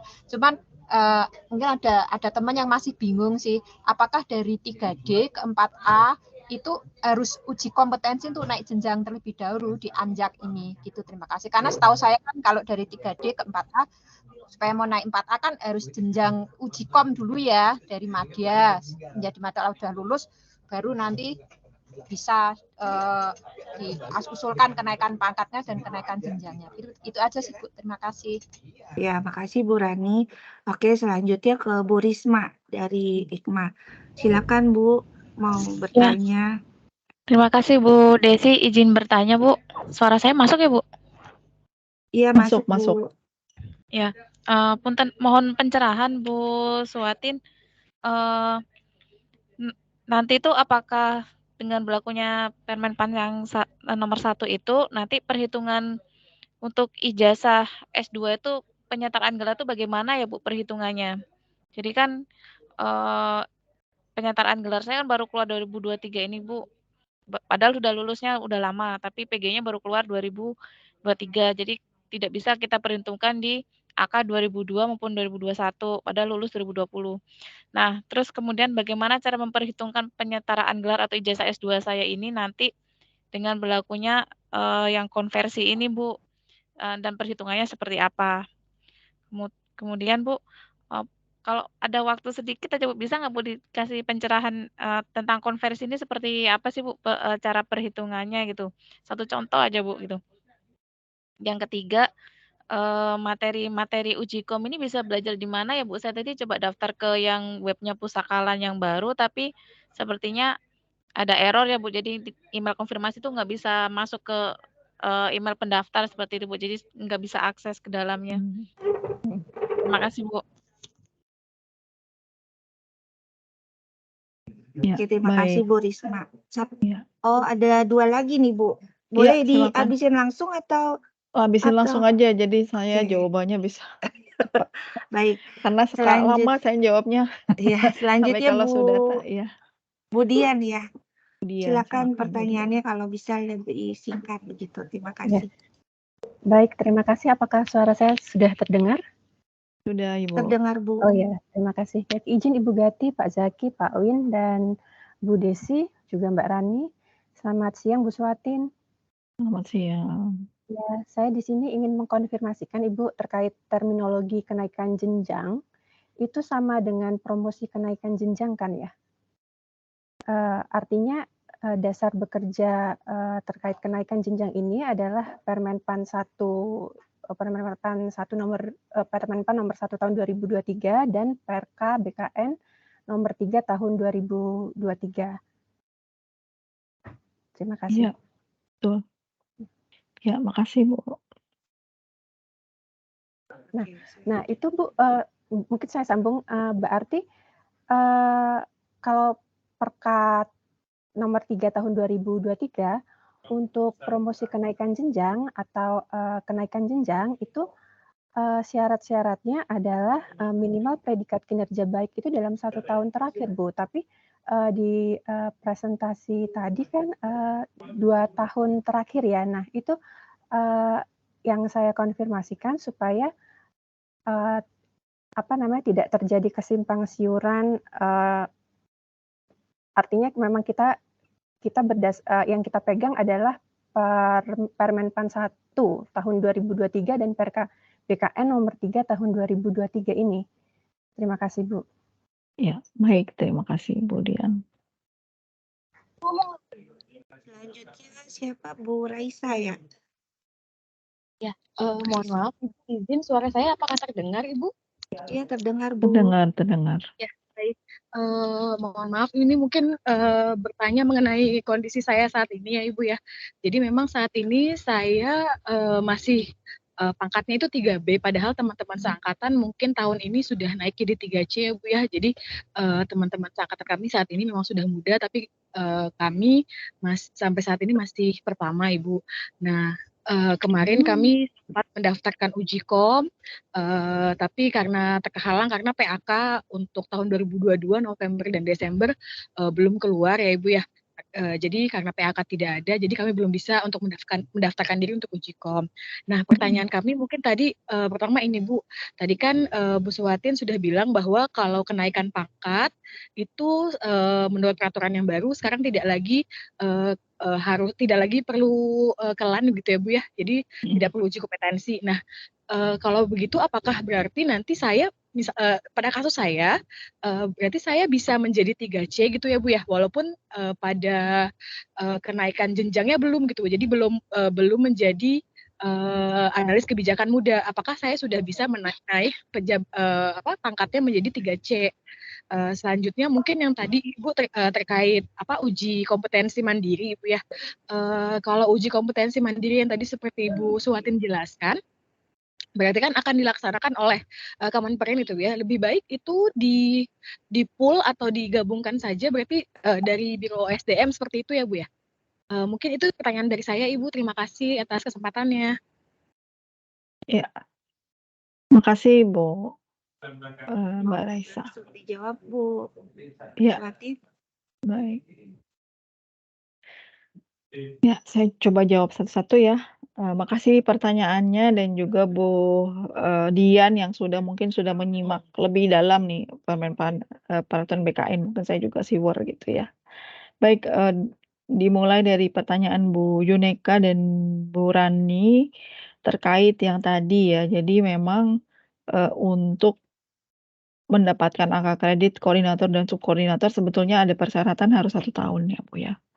Kemudian tadi Ibu menyampaikan di bulan Maret, jadi Ibu baru 3 bulan jadi JF gitu ya, kemudian sudah diangkat jadi struktural sampai Agustus 2023. Dan mungkin Ibu tahu ya di 2023 itu kan sudah dengan SKP ya Bu ya. Jadi untuk angka kredit dari koordinator dan subkoordinator tentu saja otomatis Ibu sudah tidak memiliki hak untuk mendapatkannya. Karena sudah di 2023 itu dengan SKP Bu, gitu. Kemudian untuk strategi kenaikan jenjang, kalau saat ini Ibu masih muda, berarti kumpulkan angka kreditnya sesuai dengan kebutuhan untuk kenaikan jenjang. Setelah itu, kompetensi alokasi kebijakan Ibu mulai dalami. Mulai dengan pelatihan, mulai dengan melaksanakan tugas-tugas advokasi kebijakan.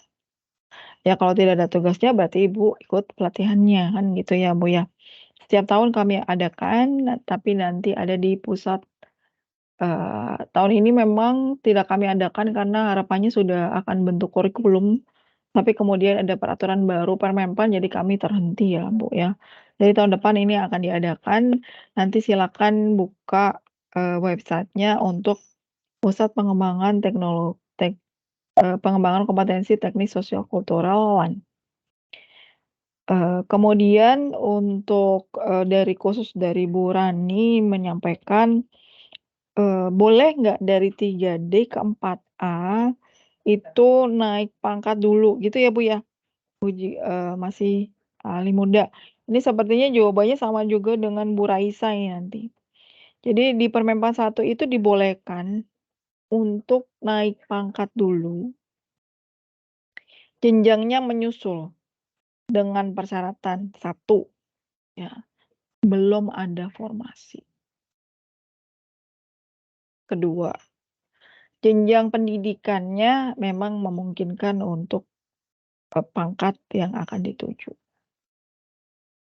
Dan ketiga, untuk masuk ke pangkat yang lebih tinggi, meskipun belum bisa diangkat ke jenjang yang baru, harus lulus uji kompetensi. Jadi persyaratannya cukup banyak ya Bu ya. Jadi artinya apa Bapak Ibu? Kalau ada Bapak Ibu saat ini 3D, ingin ke 4A, formasinya tidak ada, formasinya ada, ya formasinya ada, Bapak Ibu tidak bisa naik pangkat ke 4A, karena sudah ada formasinya. Gitu, walaupun Bapak Ibu uji kompetensi. Jadi bisa ke 4A sekalian nanti diangkat menjadi ahli madya kalau formasinya ada. Gitu, ini jadi formasi ini bisa jadi teman, bisa jadi lawan ya Bapak Ibu ya. Gitu. Kemudian kalau lulus ini apa sih ya pertanyaan 2 ya, saya agak Bu miss. Risma tadi PG-nya baru keluar di 2023, apakah masih bisa diperhitungkan untuk jadi angka kredit Bu? PJ itu apa Hitungannya ya? seperti pencantuman gelar. Oh, Hitungannya seperti apa? pencantuman Iya, ijazah. gelarnya di 2023. Walaupun Ya, dia ya. udah lulus di 2020 begitu Bu. Karena dilaporkan ke BKN-nya ya nanti Iya betul. bisa gini, selama pangkat Ibu belum melebihi untuk gelar itu. Jadi kan gelar itu bisa ada maksimumnya ya, misalnya untuk S3 itu pangkat yang maksimum dia 4B. bisa peroleh itu kan 4B ya. Kalau Ibu saat ini sudah 4B dan gelarnya itu S3, itu penambahan angka kredit sudah tidak diperbolehkan lagi karena dianggap sudah digunakan untuk naik pangkat ini. Tetapi kalau belum 4B, angka kredit dari ijazah itu masih dibolehkan ya Bu ya. Jadi, tadi kalau memang angka kondisi itu Ibu belum mencapai ya, misalnya Ibu sudah S3 tapi saat ini masih 4A, boleh diajukan Bu. Dan diberikan keterangan meskipun lulusnya di tahun 2019 bahwa ini pencantuman gelarnya 2023 dan baru dapat diajukan angka kreditnya setelah ada pencantuman gelar. Gitu ya Bu ya, memang harus ada informasinya Bu, nanti karena akan ditanyakan, "Loh ini 2019 kok baru diajukan 2023?" Tuh. Izin Bu. Ya. Itu diajukannya pada waktu SKP sekarang atau SKP ya? Jadi ada SKP. keterangan tambahan ya pas waktu Iya, pengajuan SKP ini ya Bu? betul. Karena di 2023 kan sudah tidak ada dupak lagi ya Bu. Iya. Jadi dengan SKP. Oke. Izin Bu, kalau itu perhitungannya Bu Risma. bagaimana Bu? Perhitungannya ada di peraturan BKN nomor 3 2023. Jadi penilaian SKP misalnya Ibu Bu Risma dapat baik ya, berarti kan 100%. Kemudian ada lagi penilaian untuk ijazahnya. Jadi memang perlu diinformasikan saja kepada pimpinannya. Jadi ijazah itu di luar SKP, Bu. Ya, di luar SKP. Formatnya bisa dilihat di Peraturan BKN nomor 3 tahun 2023 ya, Bu, ya. Formatnya seperti apa untuk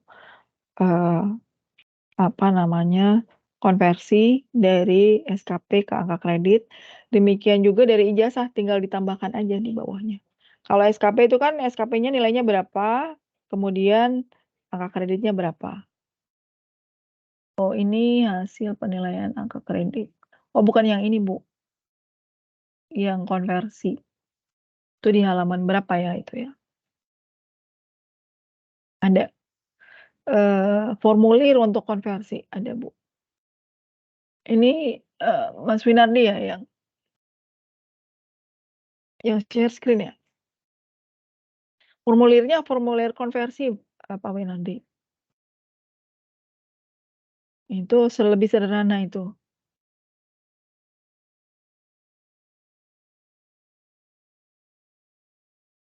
Ini kan formulir PAK ya, bukan konversi.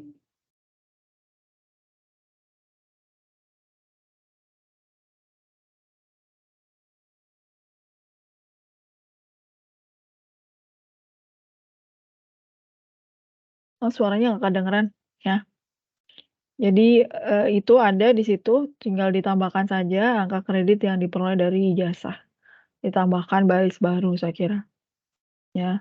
Kemudian untuk perhitungannya untuk ijazah itu 25% dari kebutuhan angka kredit kenaikan pangkat Bu Risma. Ya. Jadi misalnya Bu Risma di ahli madya. Ahli madya itu untuk setiap kenaikan pangkat perlu angka kreditnya 150. Maka apabila Bu Risma ini mengajukannya ketika masih 4A, ya, Bu Risma dapat nilai angka kredit dari ijazahnya itu 25% dikali 150, yaitu 37,5. Gitu ya Bu Risma ya? Bisa dipahami ya Bu Risma ya? Iya, insya Allah Bu. Ya. Baik, untuk materi uji kom dapat dari mana? Nah, tadi sudah saya jelaskan ya, uji kompetensi itu kita lihatnya dari tadi kebutuhan kenaikan jenjang skill-nya apa. Tadi sudah ada yang bertingkat ya. Tinggal di jenjang mana nih, Bu? Kalau ahli utama yang jelas harus mampu membuat buku, ya, karya tulis ilmiah. Karena ada orasi ilmiah. Nah, beruntung nih Pak Jaki dan Bu Gati untuk ahli utama ketika Bapak Ibu masuk perpindahan jabatan itu belum diberlakukan.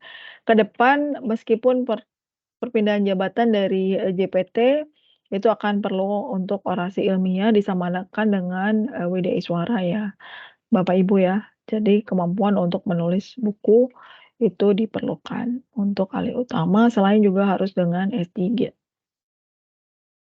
Kemudian dari Budian, kenaikan jenjang 1 tahun aja nilai baiknya.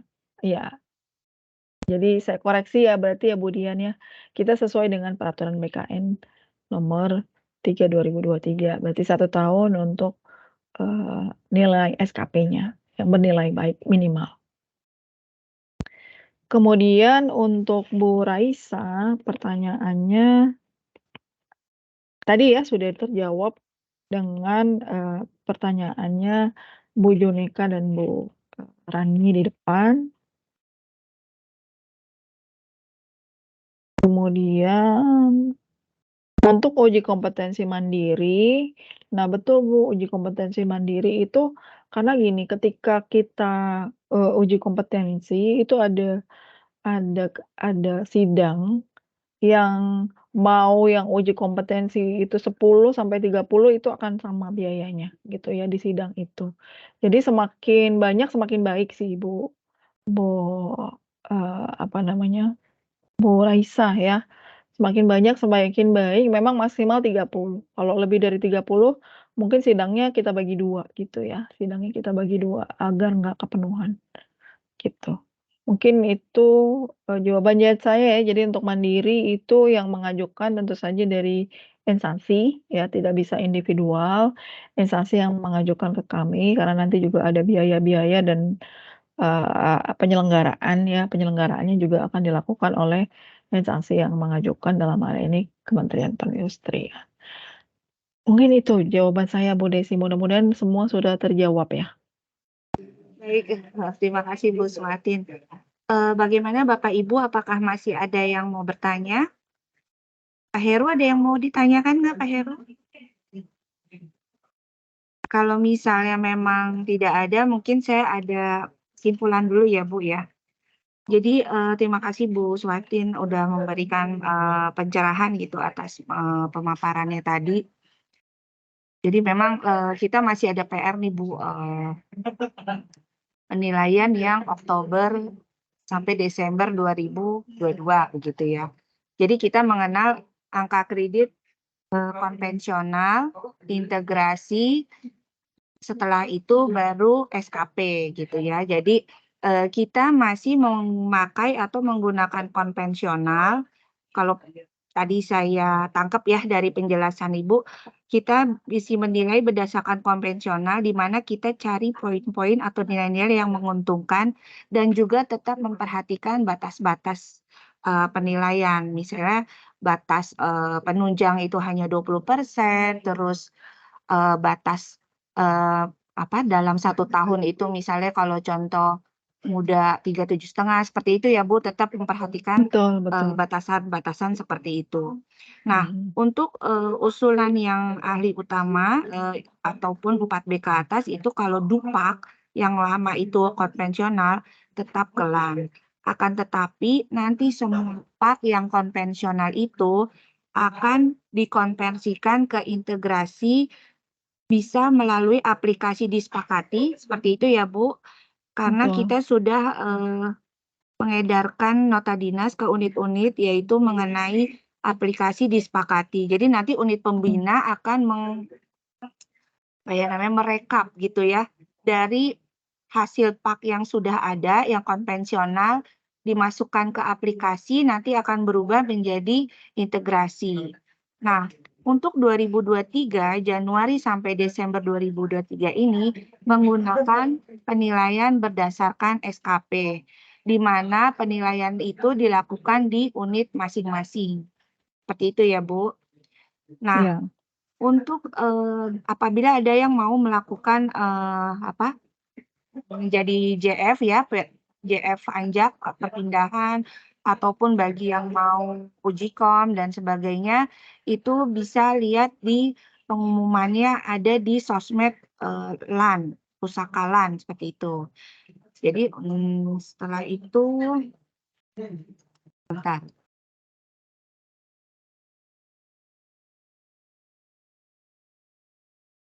Ketentuan lainnya untuk naik pangkat maupun naik jenjang itu masih tetap sama, bahwa kalau kita sebagai JF kumpulkan dulu angka kreditnya, jika sudah memenuhi maka bisa naik pangkat.